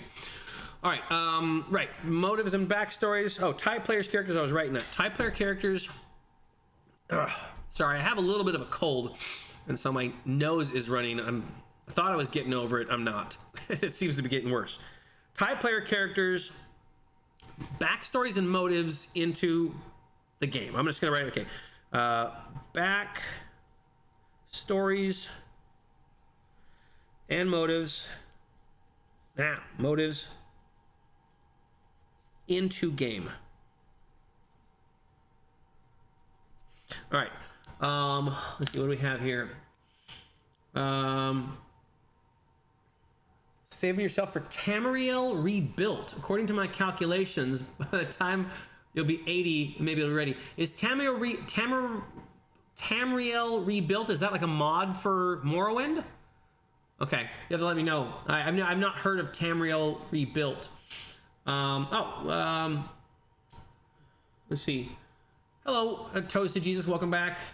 Let's see. Spellcraft and enchanting was great. Oh yeah, Morrowind was I think Morrowind probably was one of the first games I got lost in, just like ages and ages. I don't even think I ever beat the game. Like, I'm honest, I don't know if I ever actually beat the game. Oblivion, I think I beat. Yeah, I'm pretty sure I beat it. Skyrim, don't think I ever beat the game. Just got lost doing all this stuff. All right, let's see. Druiden Fuzz is not a determinist. He's a philosophical anti-realist. I'm going to have to look up what a philosophical anti-realist is because I don't know what those words in combination means. Derp says that is a ridiculously heavy question. I agree. That is a very heavy question. For example, I plan on having a slave pen in the dark market. Oh, this is related to something else. Hang on. Continuing on with the point I made much earlier, I personally tried to put characters at odds with something and see how they react, okay? For example, I plan on having a slave pen at the dark market in my next game. The slave pen is run by Darakul ghouls who do actually eat some of the slaves. Oh my goodness, that's intense. Okay. Do the players just go after their goal or do they try and flee the slaves? Okay, so that is a really good point. I try and do that type of thing too. What would that be called? That's a good point. That is a GM's job. Evaluate the moral interests of players, okay? Which is essentially what you've done. You've made some determination that you think your players dislike slavery and cannibalism and ghouls or something, if I'm understanding the situation correctly. And so you've decided to put that situation in front of them for the potential that they might go, we're going to stop slavery, cannibal, and ghouls, as opposed to just doing our normal mission. So evaluate player, I'm going to call that player morality, although that sounds a little judgmental. That's not how I mean it. It's just to help me remember player morality. Okay, and then the onus of creating a fun environment does not strictly rest on the GM's feet. Otherwise, they become the jester and the player kings. Making games fun is an equal responsibility for the players too. That makes sense. There has to be player buy-in. I totally agree. Okay. Midwest Malachi says this has been great. Lots of good ideas and advice in the chat, but I need to be responsible and get off before night is morning for us living on the east. Okay, we'll watch the VOD in the morning. Have a good night, Midwest Malachi. Thank you so much for hanging out. All right, let's see. Derp says the moment we can say no. The moment we can say no is maybe a generally right answer, but it breaks down at the edges, implying the non-verbal people don't have free will. That's a good point.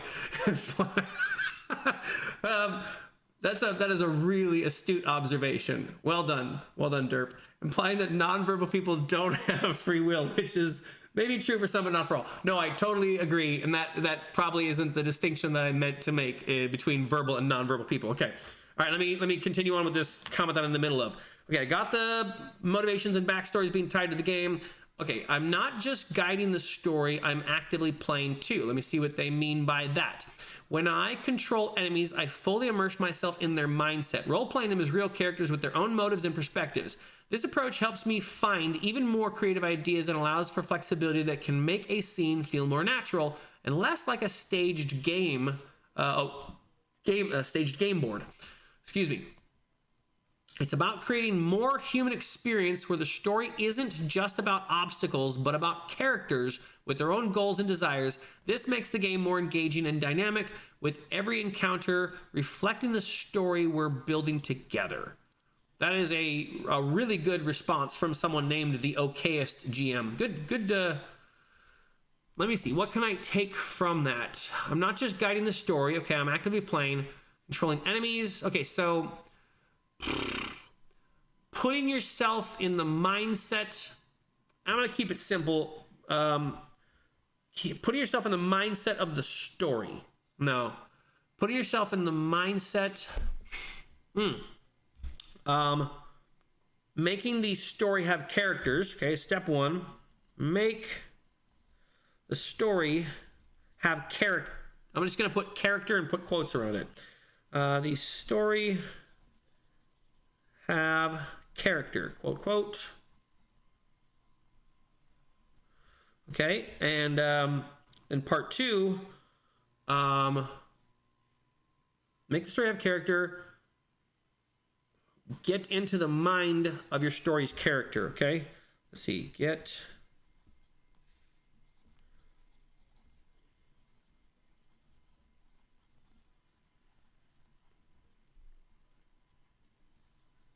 your story's character. And I'm going to put a slash for an S there, character and characters. Okay, that's a really great. Yeah, there's a lot of these I could just be like, you just read the whole thing and make a. Well, that's kind of what I'm doing, right? I don't even know how long I've been on. It says an hour and 57 minutes. That's a long video. I'm not sure people learning how to be a DM are going to do that, so I think I do have to break these down. But these are really, really good suggestions, or really, really good tips on how to be a DM. The nicest thing is I get to go through and read all these and then try and put them together. Like, I feel like I understood scary games a lot better after making the video on scary games and breaking it down that way. That was really helpful. And the same thing with the couple of others that I've made, where like just reading the comments, trying to interpret them, and then make a video about them was very educational for me. All right, let's see. I call the story's character or theme or leitmotif. I call the story's character the theme or leitmotif. Okay, but yes, that's who I do it. That is who I do it to. Okay. Derp, I'm actively playing. That's a good observation. In addition to the other jobs of a DM, they're a player too. The most important player, although less important than the sum of the other players. Wow, that's an interesting way to put it as well. I'm going to write down your note that they have to actually be a player. This video is getting this concept is getting very heady. and I'm realizing something. I think it was Druden Fuzz. I'm still saying that name wrong, but Druden Fuzzes. I think it was something you said earlier. Hold on, did I just lose the thought? No. Okay, I don't remember actually who it was, but it was the thought that was GMing is a bunch of different things. It's like too diverse of a thing to articulate into like one way to do it. Someone said that, and I'm like, okay. I mean, I'm getting that too. I saw it more as like a dichotomy. There are the people who are like, here's the way to do it, and then there's people who are like, there is no right way to do it. But now I'm getting this kind of thing. Oh, hey, I'm about to come on to your comment, Druden Fuzz. Yeah, your comment's coming up. Anyways, I'm getting there's like this whole filling section in the middle. All right. Derp had a thing. Okay, the moment we sit down, okay, over down here. Actively playing. The DM has to be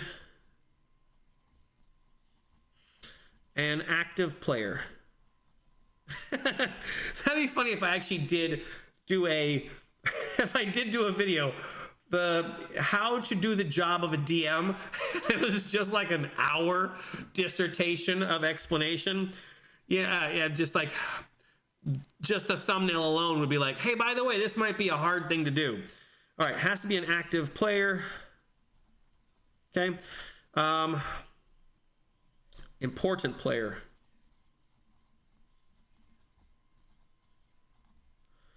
All right. Let me keep going. Let's see. Lol Son Chui. Lo Son Chikwi. I don't know how to say that one. Game master / referee role differs especially taken in the context of the game system. Okay, interesting observation. Okay, so I'm gonna add that down. That's actually no, that's true. I just learned that in WildSea. Has to know what game system they're in.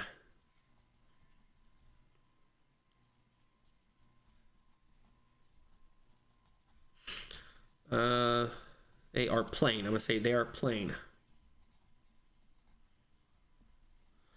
Okay, that's not a G. Okay, it's also specific to table I. Okay, hold on. It's also specific to a table. One table GM have different responsibilities than the second table. You're probably more aware of that due to the fact of playing with your children. Okay, that's a good point, right? So it has to know the table. I've gotten that in a different note already. Okay, here's my list of GM tips. All right, okay, this is good. Okay, so this is going to be like a side note of things. Suggestions. I'm going to put this down as suggestions of things. It's not the rules of the job to be a DM, but would you say it's a job of a DM to also play in games? You guys let me know if you think that. Like, is it your job as a DM to also play games? Okay, so here's my list of GM tips. Okay, and this is tips, not the description of the job. I can see there's a difference there, but all right. Let's see. Be a player. Maybe this is supposed to be I'd say play the game, not working in the job. Let's see. Take a role. Okay, 2. Take a role of the presented world as other players ask how to play their characters without asking about one's secrets or surprises. So can you. Okay, so as other players ask how to play their characters, okay, so can you. All right, that's okay, and that's kind of the one we had before with like learn how to characterize your world and get into the mind of the world's character. Okay, and then be a player. That's a new one. So I'm gonna write down be a player. I maybe they mean it in the sense of not be a player at a table, but maybe they mean it in the same way that that we just wrote down, which was be an active player at the table. But okay, I'm wondering, does a game master need to also be a player in someone's game to know how to play the game? I'd be curious if you think that's a requirement. I'll leave it off for the moment. Excuse me. Run the plot theme, simulate the world as needed, present the plot theme related subjects, characters, items, red herrings, places, etc., etc.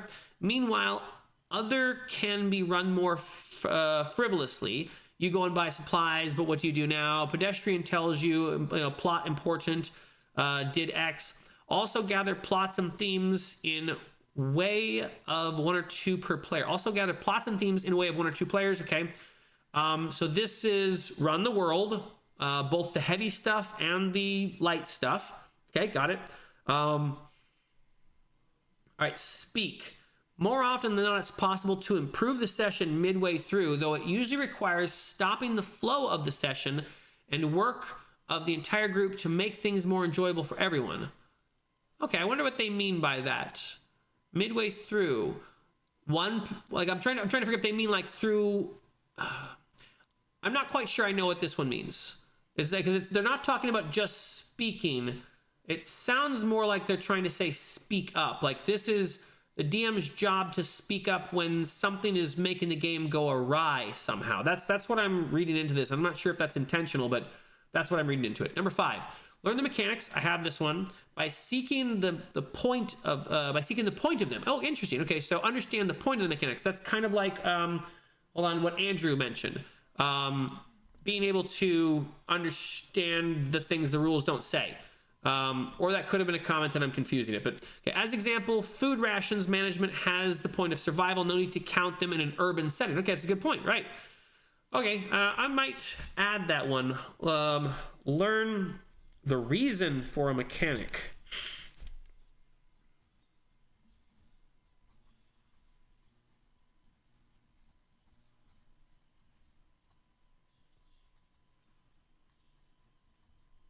Okay. All right. Learn the reason for a mechanic. Got that. Okay. There's more, though. I'm getting into the stage where a mountain becomes gravel. So I'll save that for later. So in short, DM is the player taking the role of the presenter of the presented world and the unknown, i.e. secrets, before mentioned setting, equally responsible as other 4 games. So they're saying, yeah, once again, they're saying you're an equal player in the game. Got it. Have a great one, mate. Godspeed and greetings, chat. Okay, yeah, hey, greetings. All right. See if anyone had any ideas on that being a player thing. Let's see.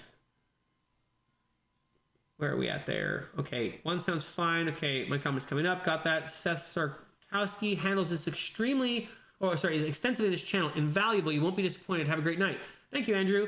Seth Sarkowski. Let me put that in a different set of notes. That goes over here. Other notes. There we go. Seth Sarkowski. I'm not sure what he was referring to specifically, but I will check out Seth Sarkowski. How do you spell that? Oh, S-O-R. Oh, no, S-K-O-R. I spelled that all wrong. S-K-O-R-K-O-W-S-K-Y. Okay, Seth Sarkowski. I'll probably forget what I had that written down for. +1 to Seth Sarkowski's channel recommendation. Okay, so other people know who this is as well. Seth is super good at articulating how to create consequences. Interesting. Okay, that's awesome. All right, Druden Fuzzes. I'm not trying to hold up on your comments, so let me get right to it. Okay, let's see. Druden Fuses. There we go. Druden Fuses says different systems also have different requirements for the one running it. Okay, so it's a different, like, know what system you're running, because different systems have different requirements. Got it. I personally like systems that have no dedicated person running it. Okay, you're gonna have to tell me more about that. I'm interested to know. I know that Ironsworn and Starforged are systems like that. Let me keep reading your comment though. Okay, don't have a person dedicated to running it, or only very limited purpose for it. Okay. In my own system, I talk about drama moderation, but not a drama moderator. I understand the difference, okay? Since everybody at the table can step up and shape the drama of the fiction. So, tell me about your system. I'd be interested to take a look at it, or if you know other systems that it might be similar to and you want to compare it to. I know that can sometimes trivialize the complexity or the depth or the theme or setting or whatever of your system, but sometimes that helps me get a frame of mind. Like, is it like Ironsworn or Starforged? And I know Ironsworn, Starforged, and Wildsea are all systems that I've seen that can be run GM-less and maybe are intended to be run a little bit GM-less. Anyways, yeah, I get that. I don't actually know how to run these games, so I have to actually learn a little better on how to run these. I had a limited experience doing this with Salty Nick, but I haven't had that much experience for it. So Fiasco is somewhat similar. Okay. Yeah. Thank you for the. I've seen Fiasco at my game store. All right. Seth has a great channel. Thank you all for the recommendation. Okay. All right. I'm gonna put down more information so I remember what this note is for. Actually, I'll probably try and see. Has YouTube channel. I'm going to actually just make a new window real quick and go look at his channel. Oh, that's not what I meant to do. Let's go. None of these will do it. Okay, that's fine. Let's just go YouTube.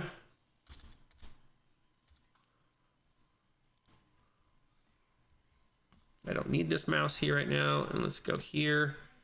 Seth Skorkowski. No, it's O. There we go. Skorkowski. Oh, Call of Cthulhu.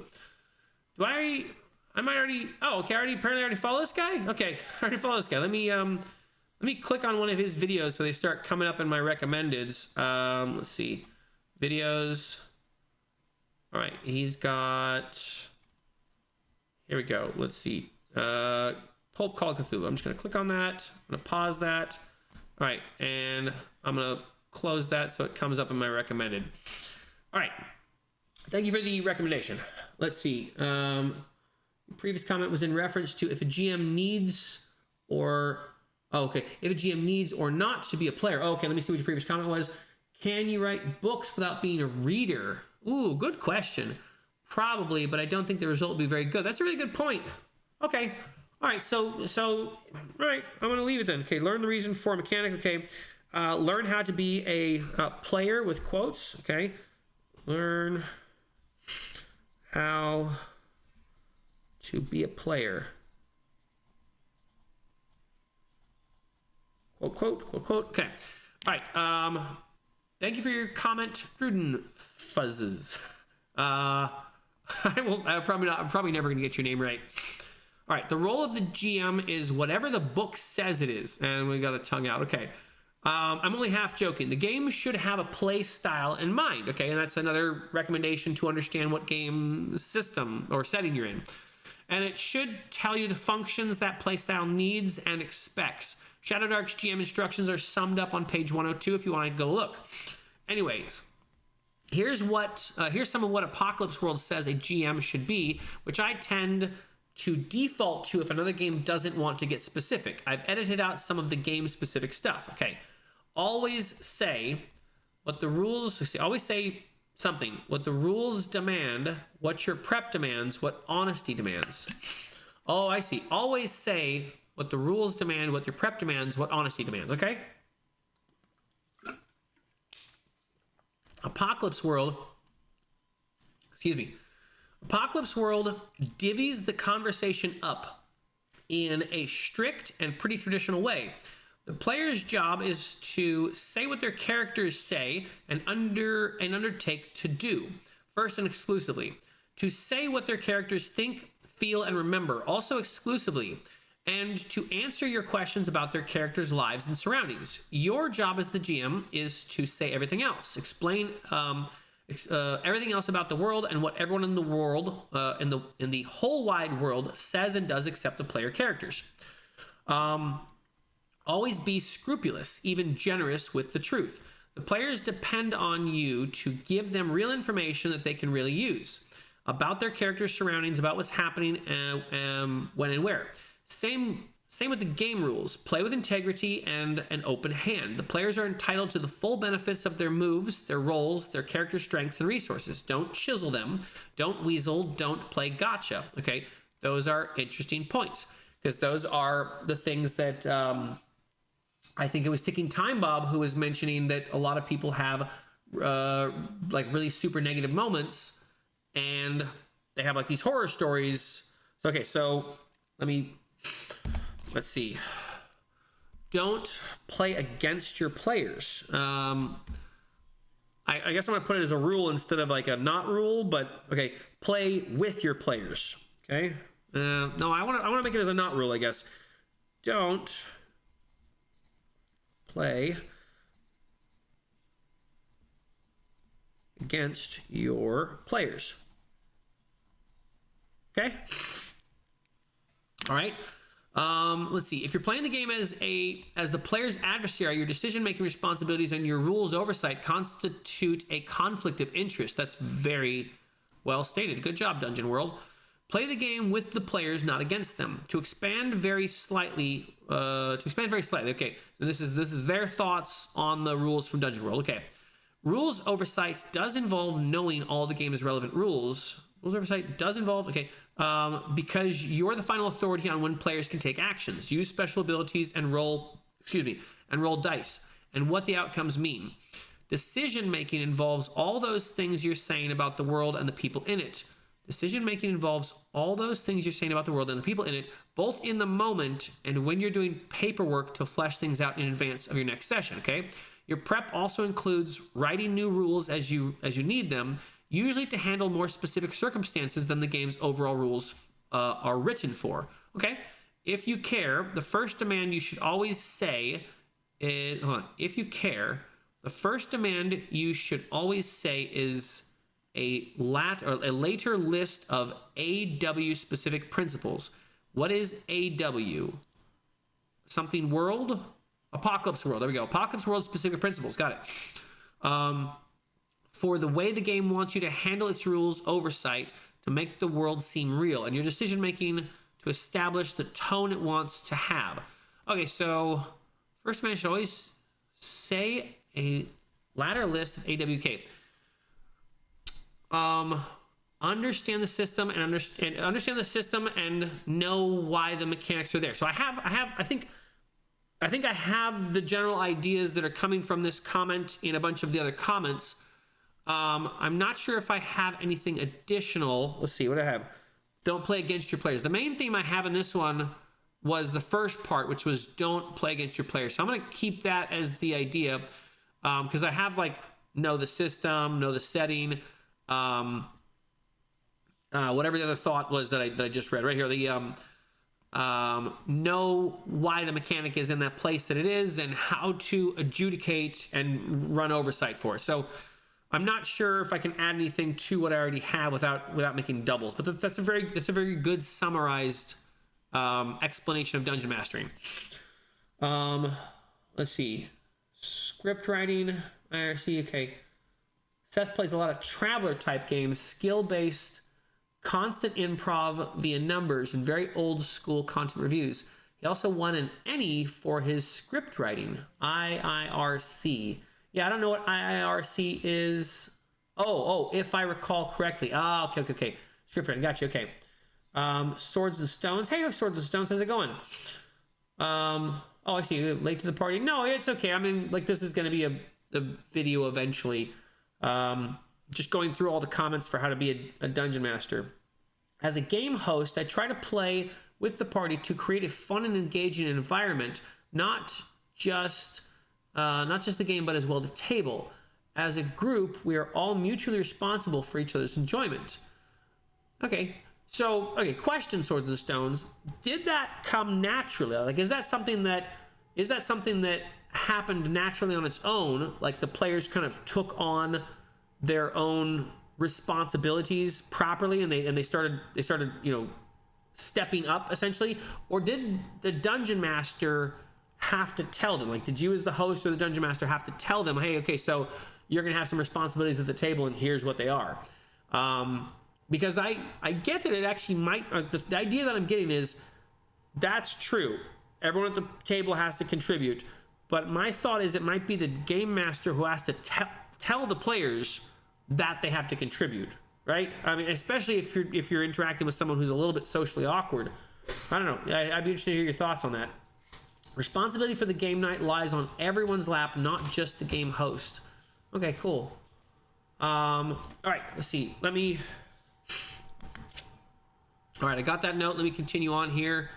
Let's see. I'm almost halfway, so I think I'm probably going to go through maybe 2 or 3 more and then wrap it up for tonight, and then I will continue. Let's see, what's tomorrow? Tuesday? Tomorrow's Tuesday. Yeah, I'll probably continue tomorrow night unless I have something else going on. Yeah, okay. All right, so Slimy says you can summarize it in one basic function: role play the world. Everything else flows from that. That is a good, simple summary of what I have here. I get the sense that it might be more complex than this, but I like the idea. Let's see. So true. I wrote for 1-2H. I wrote for one half. I'm not sure what that is. To say that one thing. Oh, okay. So they wrote a lot of stuff to say that one thing, especially since.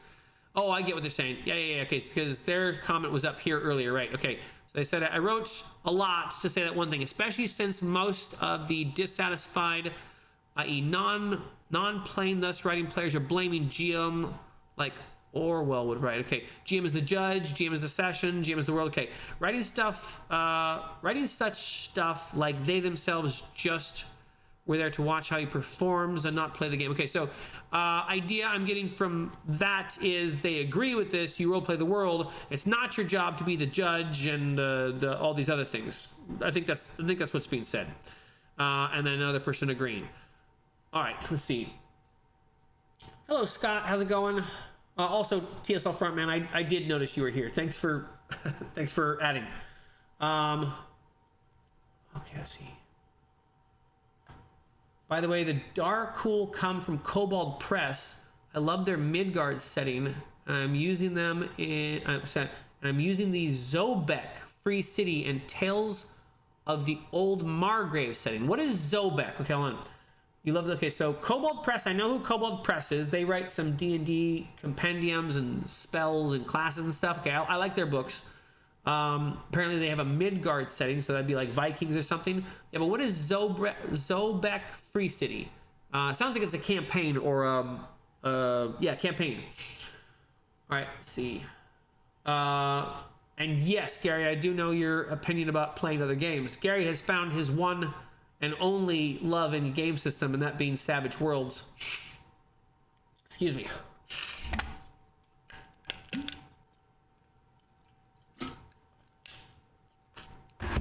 Let's see.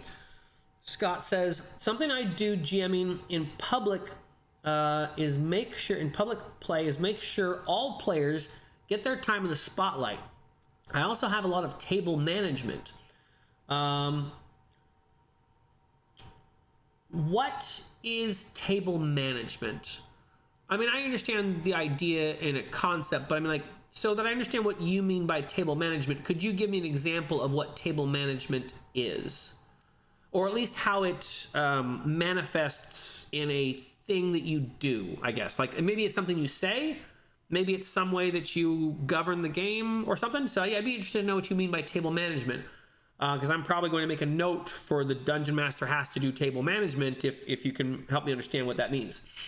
All right, let's see. Midgard is good. You're using Ebb and Tide. So what is it? So it's just like is it Kobold Press made a Nordic setting for Dungeons & Dragons 5th edition or something? Toast to Jesus says Zobek Free City is a city that rebelled against its feudal masters, and now it's considered a democracy. City styled along the lines of Venice or Florence with lots of intrigue. Interesting. So is this a thing kind of like Waterdeep, where it's like a location and there's a lot of different narrative campaigns that run in this idea? Is it kind of like Baldur's Gate or something? Or is it just one story that surrounds this free city? And Midgard is their world. Okay. All right. We have CMOTD. Come out. Okay. Knights of Last Call has a good set of live streams on GM skills that sort of define the job. Okay. Knights of Last Call. I'm guessing that's like a YouTube channel as well. Hold on. Where's my Sarkowski? Knights of Last Call.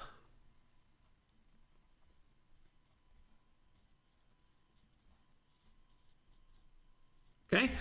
Okay. Communication, prep, organization. Okay. So I do have communication down. You have to be a good talker. Okay.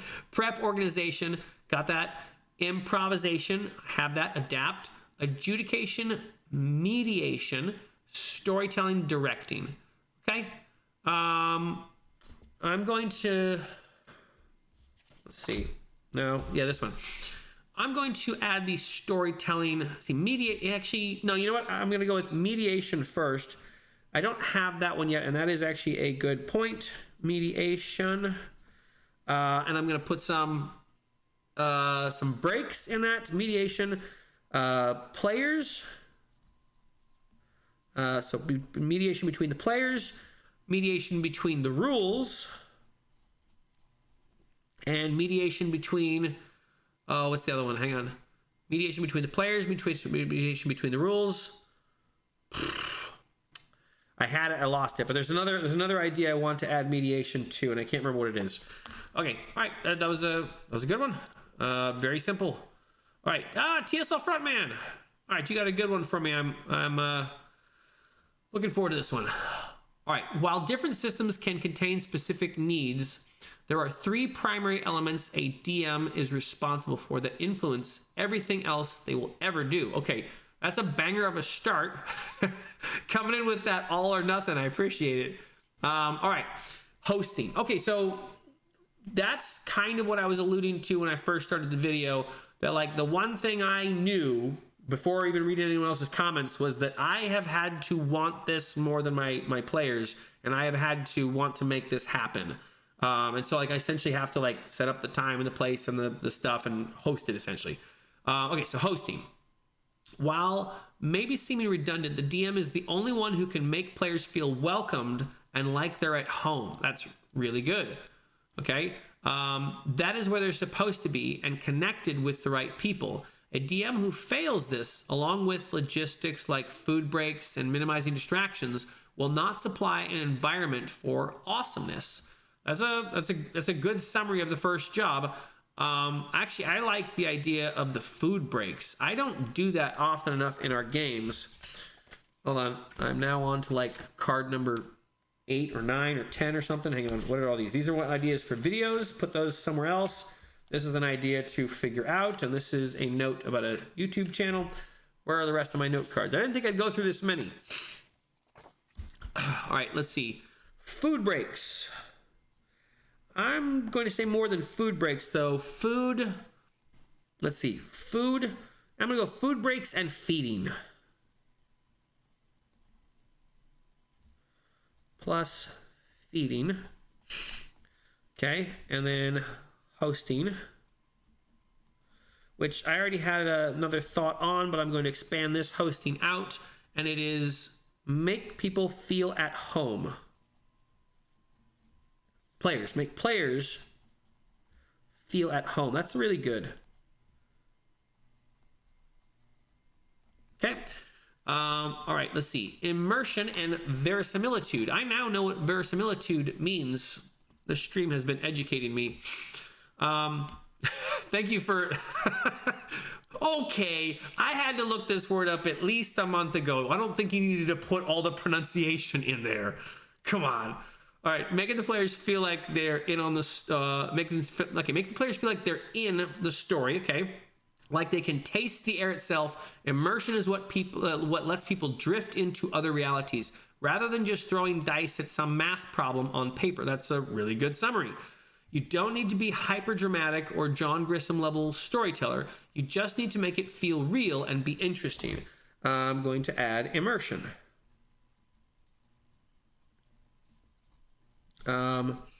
And you made another word in here that I want to take. Hang on. There's in here immersion. I have that. Where was it? Drift into other stories. They can taste the other themselves. There we go. Make the players feel like they're in a story. There we go. All right. Make players feel like they're in a story.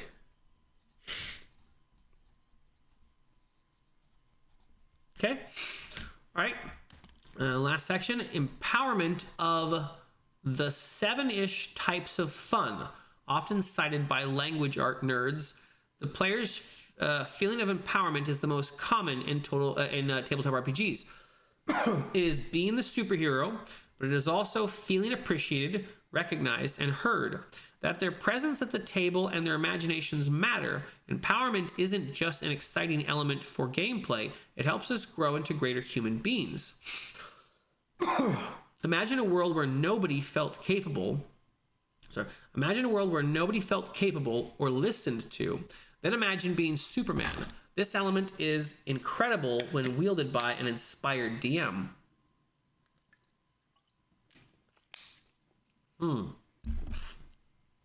Imagine a world where no one felt capable or listened to. Interesting. This kind of goes into some of the idea where this, okay, this gives me a different idea. Like, this actually gives me an idea about how to end the video I'm planning on making with all of these cards that you guys have helped me come up with. And the ending is kind of like, all right, when you get this thing right, you can tell me what you think of this, okay? So I go through all the ideas that a game master has to do. You got to do this, you got to do this, you got to know all this stuff, and blah, blah, blah, blah, okay, all that. And then I say, and when it goes off correctly, I don't want to say you get the satisfaction of knowing, but that's kind of where I'm leaning into.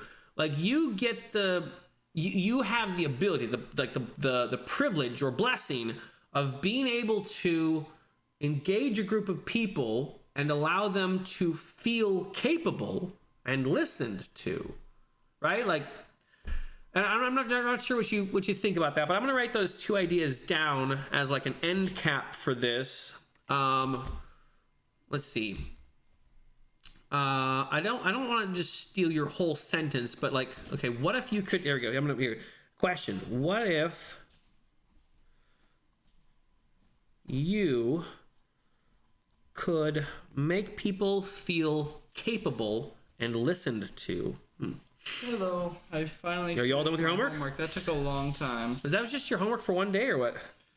Well, it was homework that I could have done over the whole weekend, but it just took a long time. There was a lot of questions and stuff.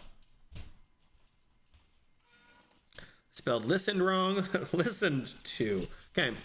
Thank you for that comment, TSL Frontman. That was, yeah. I think you gave me the outro for this. It's actually probably the intro plus the outro. And if I'm right, I think you helped me with this last time as well. Like, you helped me kind of tie the ideas together. Let's see what you guys are saying about that. Let's see. Fair. Okay, hold on. Sounds like good mechanically, but I don't want to play Ankh-Mor Puck. I don't know what that game is. Pirate Dancer. Stop kicking my stuff over. Scimitar sounds like a reference to Cut Me Down Throat Dribbler, a slimy salesman character, or Terry Pratchett books. Okay, yeah. Come Todd. Yeah, I don't know how to pronounce that either. Hey, these were in places. These were in important places. What are you doing?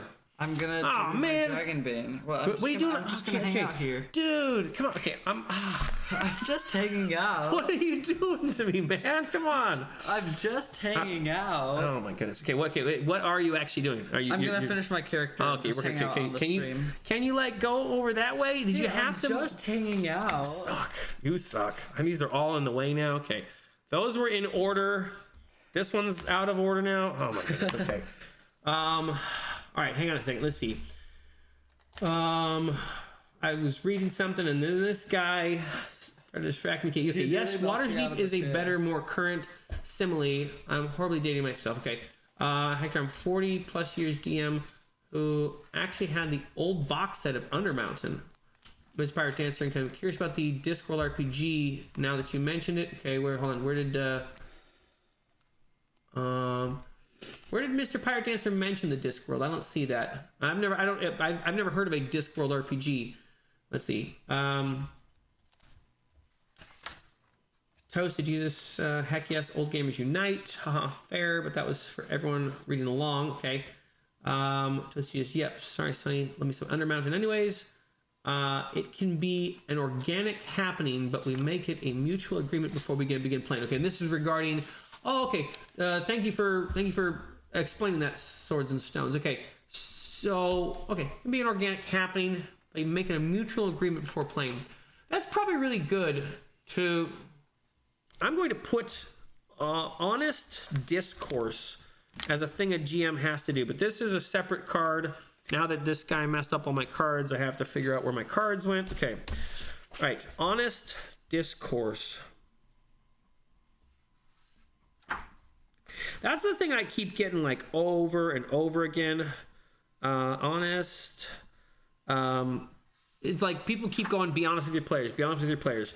And that is not an idea that I had initially. Like, initially I had this idea like, okay, there's supposed to be all this stuff like on my side of the screen, and they're not supposed to know any of this stuff, and I gotta like keep them from like reading the book too much or all that.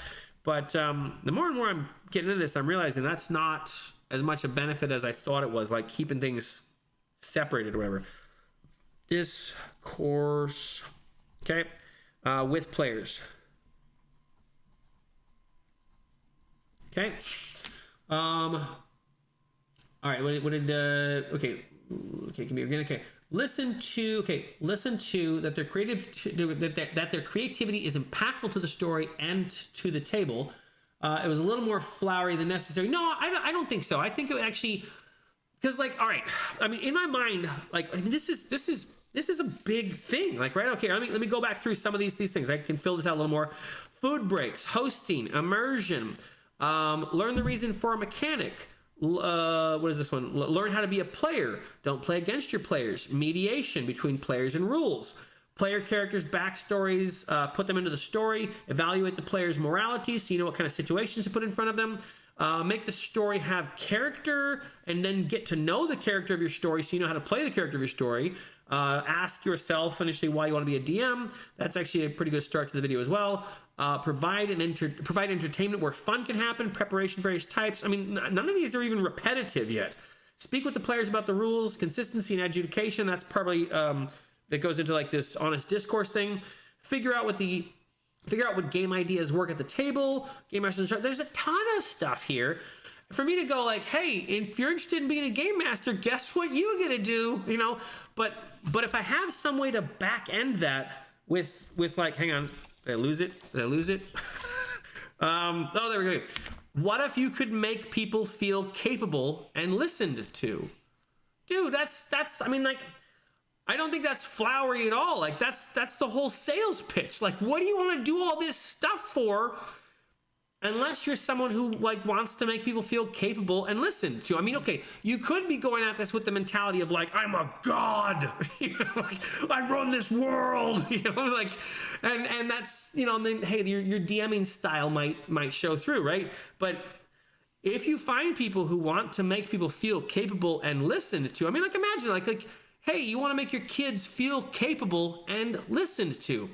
This might be a fun type of game system to play with your kids. It's going to require some work, you know, not like a ton, but some. All right, so I disagree. I don't think it's flowery or, you know, I like the sentiment a lot, and I'm going to put this on the top because I think it's my bookend or something. Otherwise, yeah, I mean, you really have nothing. Like, do you like controlling the story? You know, like that's none of those things are. I think the crux of it. Okay, go ahead, all of you in the chat right now. Why do you DM games? Like, what is the, like, if you can summarize it in like one sentence, what's the reason you dungeon master a game? It's probably going to be pages, but like, just try and summarize one sentence. Why do you dungeon master games? It's a lot of work, right? It's like a lot of work, and then it's also frustrating, and then like it fails at times. But all right, let me see what we have here. Hang on. Indent your code. Okay, Discworld RPG is being kickstarted right now. Okay, is Discworld like a Dyson Sphere? When I hear Discworld, I think Dyson Sphere, but yeah, okay, so there's been, let's see, there has also been an older Discworld RPG maybe 20 years ago. Okay, Toasty Jesus says, I'm getting snookered. Oh, so late all, good video. Okay, thank you so much, Toasty Jesus. Thanks for hanging out. I appreciate it. All right, see, I think you're right. It was for GURPS, which is probably why I never played it. Let's see, Mr. Pirate Dancer says, it's a great sentiment and reflects many modern tabletop RPGs. Do you think it only reflects modern tabletop RPGs, or like, okay, so do you think older RPGs didn't have that sentiment in place? I'd be interested to hear your thoughts on that. All right, see, TSL from Engine did great with that comment. I also think that's what makes the Pact in Shadow Dark a really effective GMing tool. All right, yeah, thank you, Unit Your Code. To give people a great experience. It's fun to see them smile. That's a good point. All right, Truden Fuzz, okay, the same reason I play, to explore the human condition. All right. A perfect game ends with everyone at the table leaving, talking about the amazing thing they did in the game, slaying the dragon or something. That's a really good point, right? If you can make them have a story that they talk about later and that they bring up, Like, okay, I'm so glad that the dungeon master I used to play with back in the early 2000s, I'm so happy he killed all my characters. Like, I mean, every single one. Because I still remember how a bunch of them died, right? Like, my very first character touched an orb of annihilation. And that's a really funny story for me, right? Like, I had my very first character die just going, what's this? You know? Like, boom. Character sheet, right? So having a good story to tell is a good point. Let's see. I love showing people how cool tabletop RPGs are. It's group theater with chance. Good summary. Discworld is the flat disc on top of the turtle's back that flies through space. What are you talking about? Okay, I've never heard of that. It's a flat disc on top of a turtle's back that flies through space. Is that What is this? I don't know. Wait, what? So there's apparently a game system called Discworld, and they were talking about it a little bit, and I asked them what it was. But apparently it's a game where you're playing on a disc on a turtle's back that might fly through space. That's crazy. What? Yeah, I don't know. I like to build worlds, and I enjoy when my players have fun. In. Okay, that's all. All right. TSL Frontman, thanks to knit your code. I agree about the pact. I think that's one of the great collective additions to our culture in years. I'm gonna have to go look through the pact again. I read through it, but I'm gonna have to familiarize myself with it. I like to DM because it's creative and it's a creative and collaborative outlet where we get invested with friends, where you can go through highs and lows in a safe, fun environment. Yeah, no, what's that idea?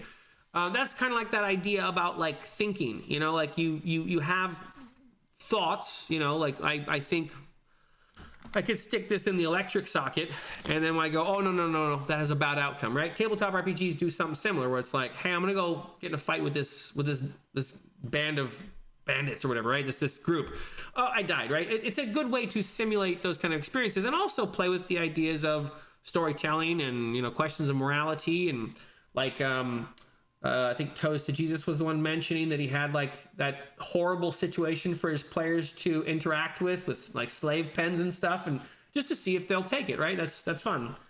Mr. Pirate Dancer says older RPGs were creating a puzzle for your players to solve. Interesting. An almost punishing puzzle, but it was still I'm setting up obstacles to get through. Whereas new tabletop RPGs have more emotional puzzles. That's interesting. I wonder if that has something to do with, like, I wonder what that has to do with. Like, I wonder if that has to do something with, like, psychology being, like, a more common in the zeitgeist or something. That's interesting. All right. I explained table management in the comments above. Hang on a second. Did I miss it? Okay. I support DM, the community, and the people. Hang on a second. Let me go back up. This was from Scott. Let me reread your thing. I want to make sure I took it all in because I might be missing it. Hang on.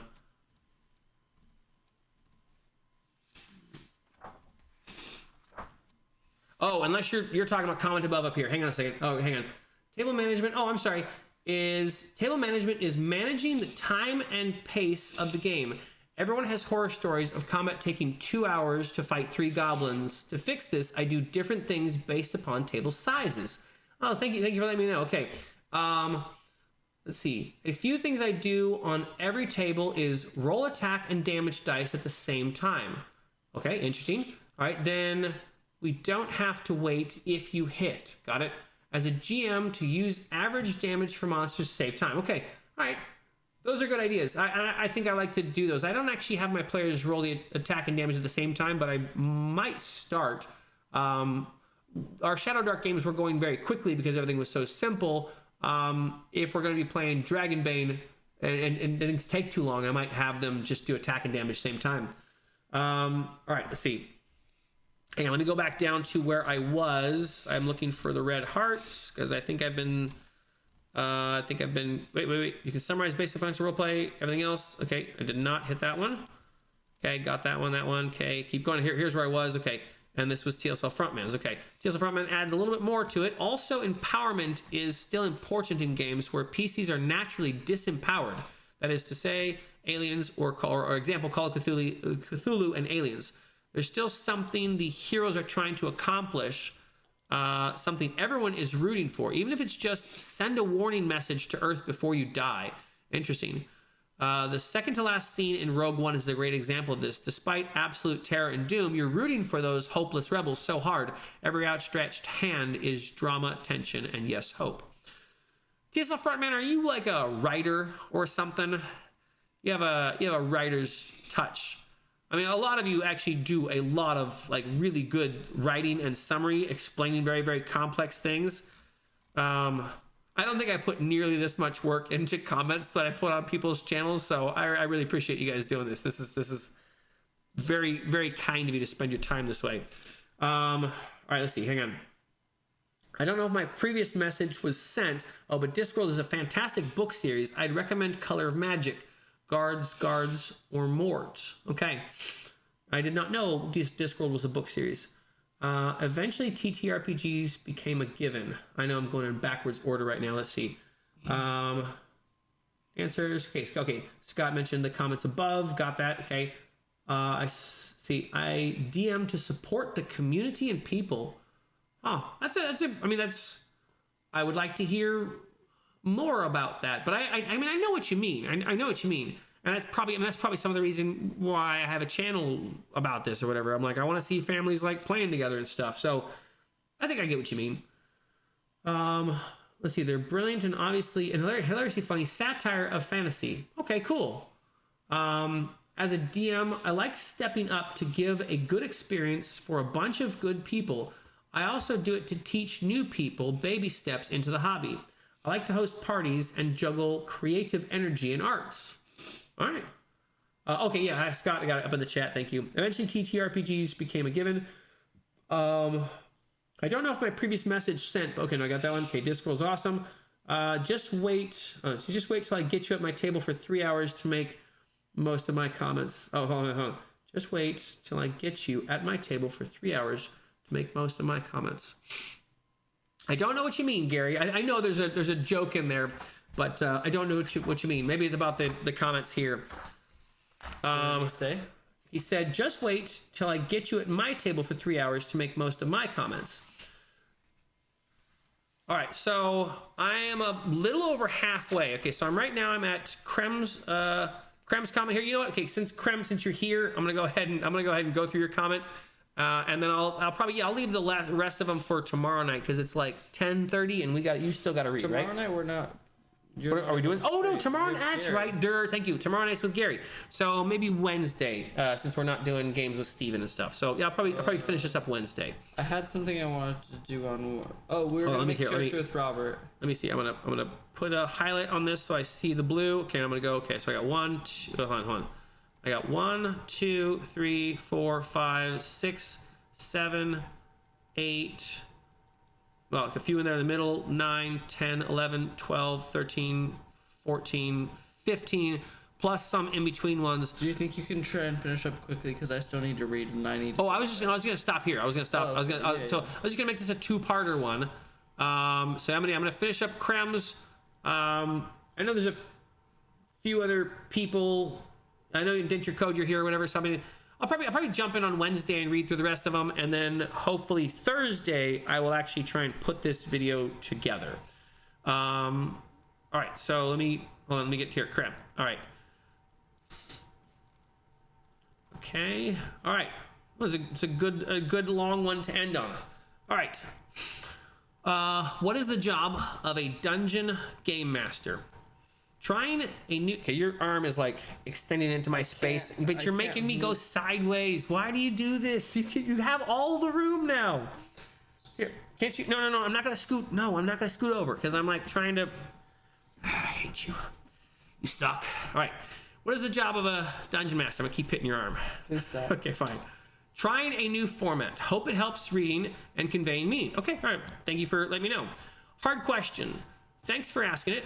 In fact, I think that's just it. Being a game master is about the hard questions. If the games we play were filled with easy questions, we wouldn't need any sort of dungeon game master or judge, or even a firefly, to use the word WildSea provides. I believe a game master is an individual who is willing and able to tackle hard questions, particularly at the table when the path forward is unknown. Those hard questions arise in the form of adjudicate scenarios and situations, interpreting player actions and the environment, all while a group of adventurers approach and overcome challenges. Getting to that point, when and where hard questions are asked is not for the faint of heart, however. That's interesting that you tackled this aspect of gaming, because this aspect of the gaming hobby is, this is kind of the reason why, maybe this is kind of the reason why the Dungeons and Dragons book has that whole section about like safety ideas and stuff. And that's a thing that I both understand and don't understand. Like, I understand that there are people who play in like pickup groups, and you don't really know what a dungeon master in a pickup group throws at you. They could throw like some pretty dark topics or things maybe that are sensitive to you in some ways. So it's interesting that you're covering this one about hard questions, because I'm not even sure how to summarize this as an idea, like as a one sentence note on my cards. But I'm gonna keep reading, okay? All right. The responsibilities are many and varied, yet the job comes down to being mentally and emotionally ready to tackle the challenges of adjudication, as mentioned previously. To see hard questions at the table and be willing to find answers in that moment, or be prepared ahead of time as they are known in advance. Bottom line, be willing to try even during the tough times. As far as the job goes, so I'm going to pause there for a second. Let's see. The idea that is coming to mind from this is like, okay, I really like you bringing this up. Like, I really like you bringing this up. And the reason I like you bringing this up is because this is something that I do when I'm dungeon mastering, but I don't really know how to articulate it, and I think you have. At times, I'm thinking of things that I believe in, beliefs. Maybe beliefs about God. Or it could be, like, if I didn't believe in God, it could be questions about my disbelief in God. In the case of me, it's belief in God. But sometimes I'm trying to find a way to, I don't want to say wedge those ideas in. That's not quite accurate. But essentially, I am trying to come to hard questions about like life and freedom and morality and what is good versus evil, right? Like, those are all really important ideas that it's essential to explore in storytelling. And so I think you've articulated very well a thing that I'm not quite sure how to summarize. But it's an opportunity. Like, being a game master is the opportunity. I'm gonna put this in a secondary thing to bookend. This is gonna go like right before I end the video with TSL Frontman's ideas about capable and listen to. So this is, you get the ability. This is another, this is a reward. So once you do all this other nonsense and you put together all this work, you get to ask the players hard questions. And the thing that comes to mind is like Star Trek: The Next Generation, right? Like, it's one of my favorite shows of all time because it did that. It asked really hard questions, and it often didn't give you answers. Like, I remember this one episode with Riker, and he goes to this planet where there's like this androgynous people, right? And like, everyone has like no sex. Like, they don't have a gender or whatever. They're not male or female. They're just androgynous. And he ends up meeting this androgynous person who's more girl than not. And the whole episode is kind of a metaphor for another thing. And it's not really spelled out clearly, but the show is asking a question. Like, should people be able to defy their roles, like their gender roles, their character roles, their identity? Like, are people locked into an identity that society determines for you? Great question. And Star Trek: The Next Generation does an awesome job of handling that thing in a way that when you finish the episode, you're like, I'm not satisfied with the answer. I'm so not satisfied with the answer that I want there to be a follow-up episode that satisfies me, but there's not. It just asks the question. And I think that's right. You, as the Dungeon Master, get the privilege of asking your players hard questions. I'm going to write down like a benefit. I'm going to write down on TSL Frontman's as well. So benefit.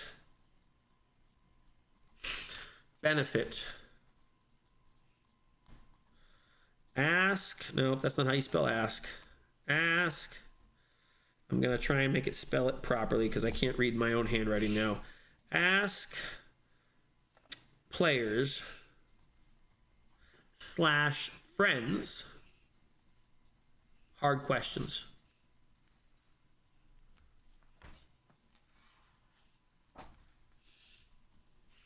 And I think that's a really good one, because that's an awesome selling point. And I don't mean to put it in those terms, but I'm going to. It's an awesome selling point because it can be difficult to bring up these kind of ideas in a general state of a conversation. Like, hey, how do you feel about something, you know?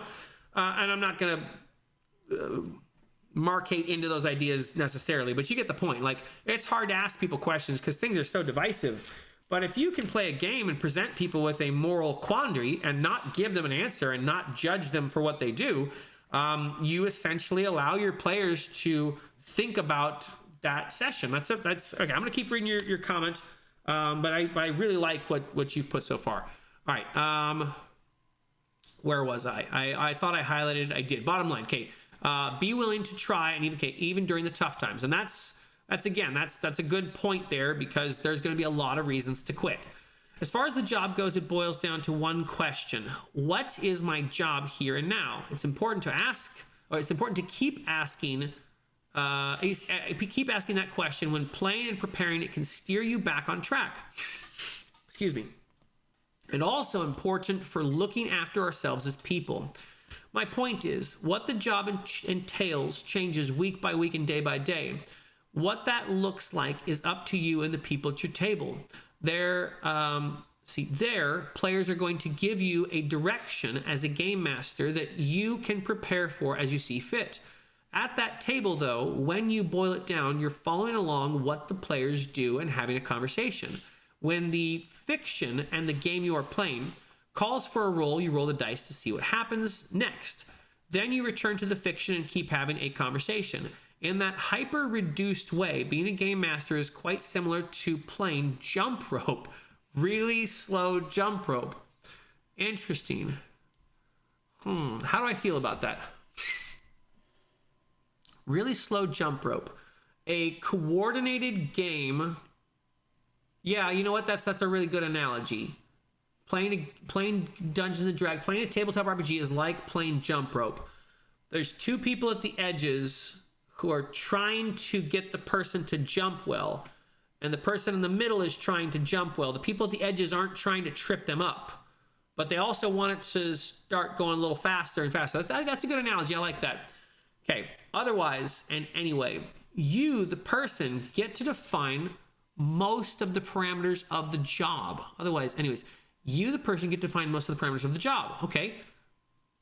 That puts these note cards into contention, I'll have you know. But I understand your point. Set your own hours even. So if you do nothing else, learn that primary responsibility, and so learn that primary responsibility and become a really good adjudicator. Pick the right game for you and your group too, if you can. Thus, a GM flourishes. In closing, the job is about being willing and able. Everything else, in my opinion, the job is about being willing and able. I like that. That's a good summary, right? You gotta want this. Everything else, in my opinion, is all stuff that happens around the roll and has to do with one of two things: either with being people and being a person. Hold on. In closing, job is okay. Being willing at the table. Everything else, in my opinion, is all stuff that happens around the roll and has to do with one of two things: either being people and being a person, or the game that the group choose to play and how it is run. So you're saying that all of this stuff, all these 10 cards, so the main job is just being willing and able, and like show up, be willing and able.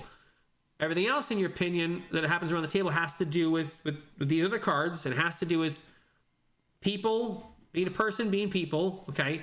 Or the game that the group chooses to play and how it's run. But the central idea you're saying is just being willing and able to play. If I'm understanding correctly. I'll have you know I took a lot of notes here, and I still have more notes to take for you to say that this entire thing is just about being willing and able.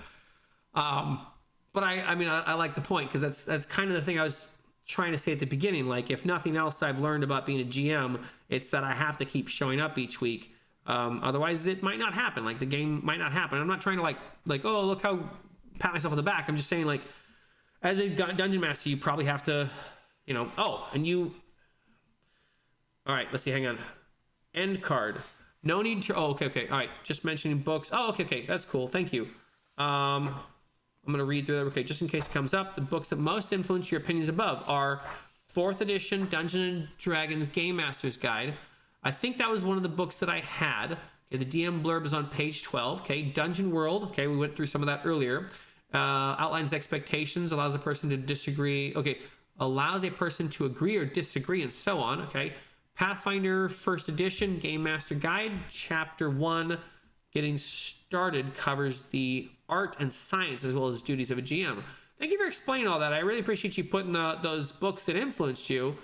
Even though like I might not go to read them, it's interesting to understand where you got your take on this, because it's like, and especially how it's kind of an amalgamation of things. Cram, I really appreciated reading through that. That was a good summary of some things that I hadn't really figured out how to. Let me see if I got it here. Yeah, ask your players, so you get the ability to ask your players and friends hard questions. I really like that, because, like, as I'm thinking of this video, it's like, hey, does anyone have like a really hard job? Would you like another one? You know, it's like, there's not a lot on offer here with all the things and the duties, but having some of these benefits, man, do I have to make a follow-up video? No, I mean, I think you guys have done it well enough to establish things. If you can think of any other like direct benefits, like I understand the things you like about running the game, but if you can think of any other things where you're like, hey, this is a benefit and I can quantify this benefit, maybe post it and I will add it to a card as well. If I haven't covered the benefits clearly enough just in these 2 cards, because right now the benefits I have are, what if you could make people feel capable and listened to? Okay, like what if you could do that with your friends? Because I mean, that is a pretty powerful. That's like a superpower, right? And then as well, what if you could ask your players and friends hard questions without them getting angry at you? You know, like what? You have a question? This is a really cool optional rule. The shove rule? The shove rule. I think I know that. You want to tell me what it is? So if you hit an enemy. And your strength damage bonus is higher than or equal to theirs. Okay. Then you get to push them 2 meters. Okay.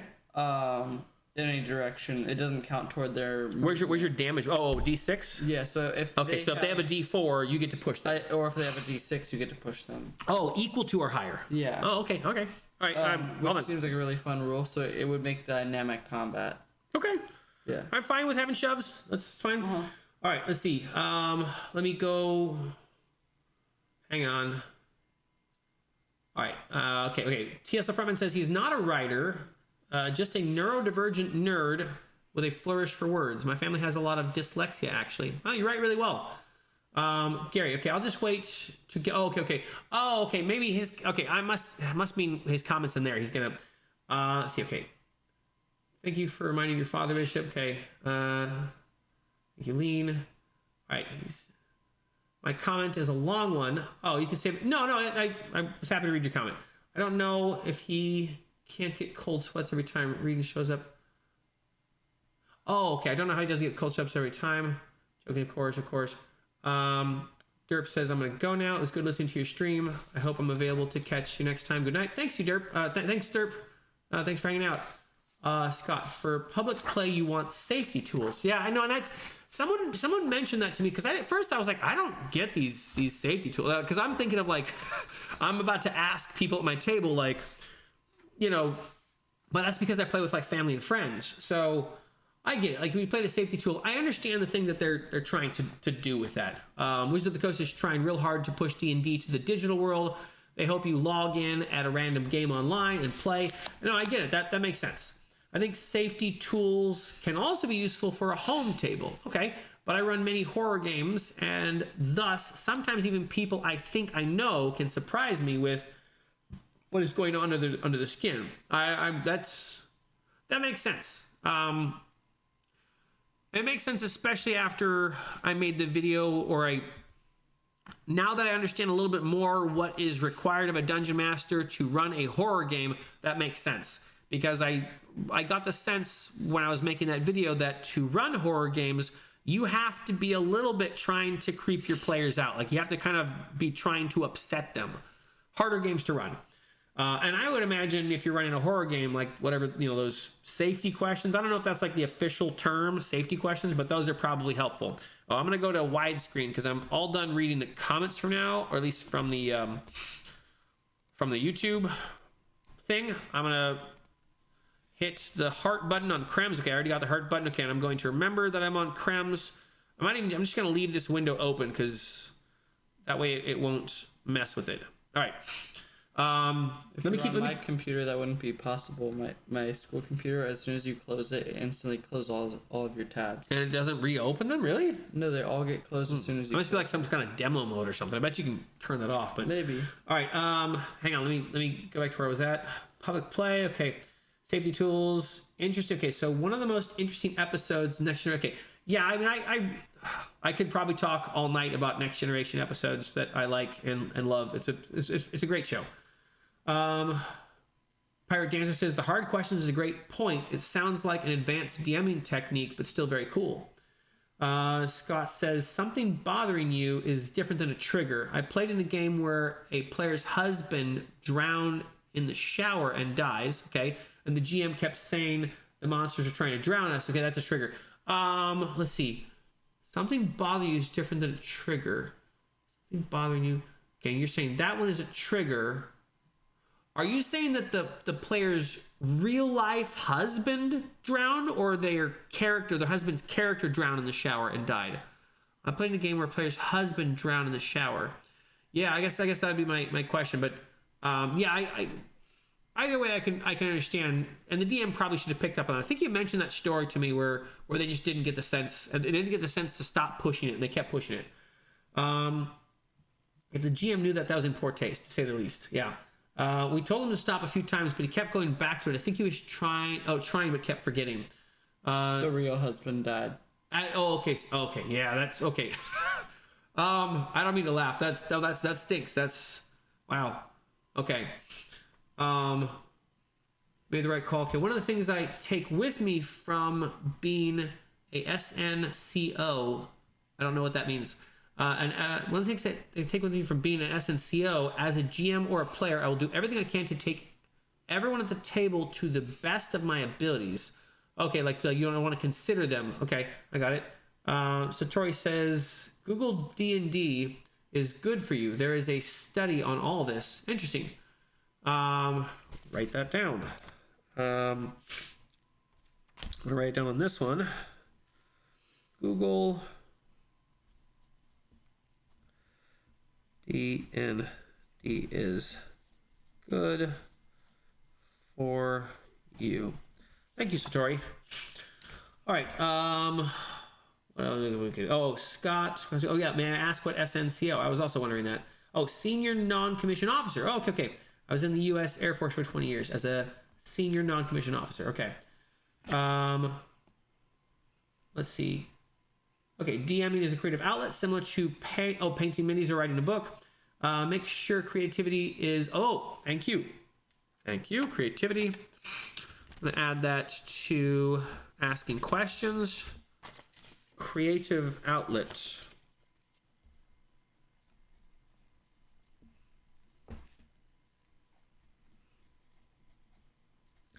I'm going to call it a unique creative outlet. I'm going to highlight unique with a lot of like spice, because I'm not sure if there's another creative outlet that feels as similar.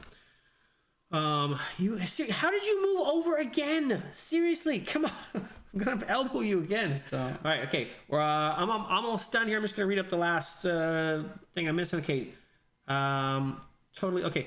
Creative outlet similar to painting minis. Okay, added to the list of benefits. It's not totally altruistic. LOL. There are some selfish needs. And yes, the real husband died. That's sad. Okay, Scott says, oh, thank you. Okay. Okay, that was part 1 of the how to do a DM. It'll probably be Wednesday that I'm going to get back to doing this again. I'm just going to save this page open on the computer. Hopefully it stays. I know that I'm at Kram's comment, but I've also hit the hearts on all the ones that I have already read, so it should be pretty easy for me to find the ones I haven't read yet. Anything else? Oh, thank you for these. Thank you for the help on these ideas. I will probably be releasing another few of these. Now I'm coming up with more questions than I have time to make videos, but I'll try and get faster on these. And you know, since there's now like 60 comments in a week, I don't have to wait 2 weeks, so that's helpful too. So, but I have a couple more. What are the red flags for being a bad game group? How not to make combat feel like homework? And is there a wrong way to play tabletop RPGs? So those, I'm looking forward to seeing responses on those. All right, let's see. What do we have here? Wednesday. Okay, Wednesday is better for you, of course, only if I'm awake that late at night again. It'll probably be a little earlier in the evening. Let's see. Drug issues, spouse abuse, murder, attempt, suicide, more. Taking care of people is a big part of the job. Wow. Interesting. Okay. Well, no, they were talking with. They were explaining what the responsibilities of an SNCO. What is an SC? So he was a senior non-commissioned officer. It sounds like they did something kind of like a military police or something. Gary's job? No, this was Scott. And Scott says they had to deal with drug issues, spouse abuse, murder attempts, suicides, and more. That's an intense job. Wow. Yeah, Hector says sounds like a very demanding job. Yeah, okay. All right, I'm going to call it there. Thank you so much for all your comments, and thanks for hanging out and joining the chat with us. It'll be Wednesday. It'll probably be a little earlier, maybe like 7 o'clock or something like that. I don't know. I think I started at 7:30 tonight, so maybe even earlier. I'll try and get it like 6 or 7 o'clock and see if that works. Where's the appearance section in here? Hang on, I'm trying to close up. Hang on. Hey, just... You are just trouble. You're just trouble tonight. All right. Thank you guys. God bless you. Have a good night. Yeah. Appreciate your encouragement and your help with all the comments and everything. God bless you guys.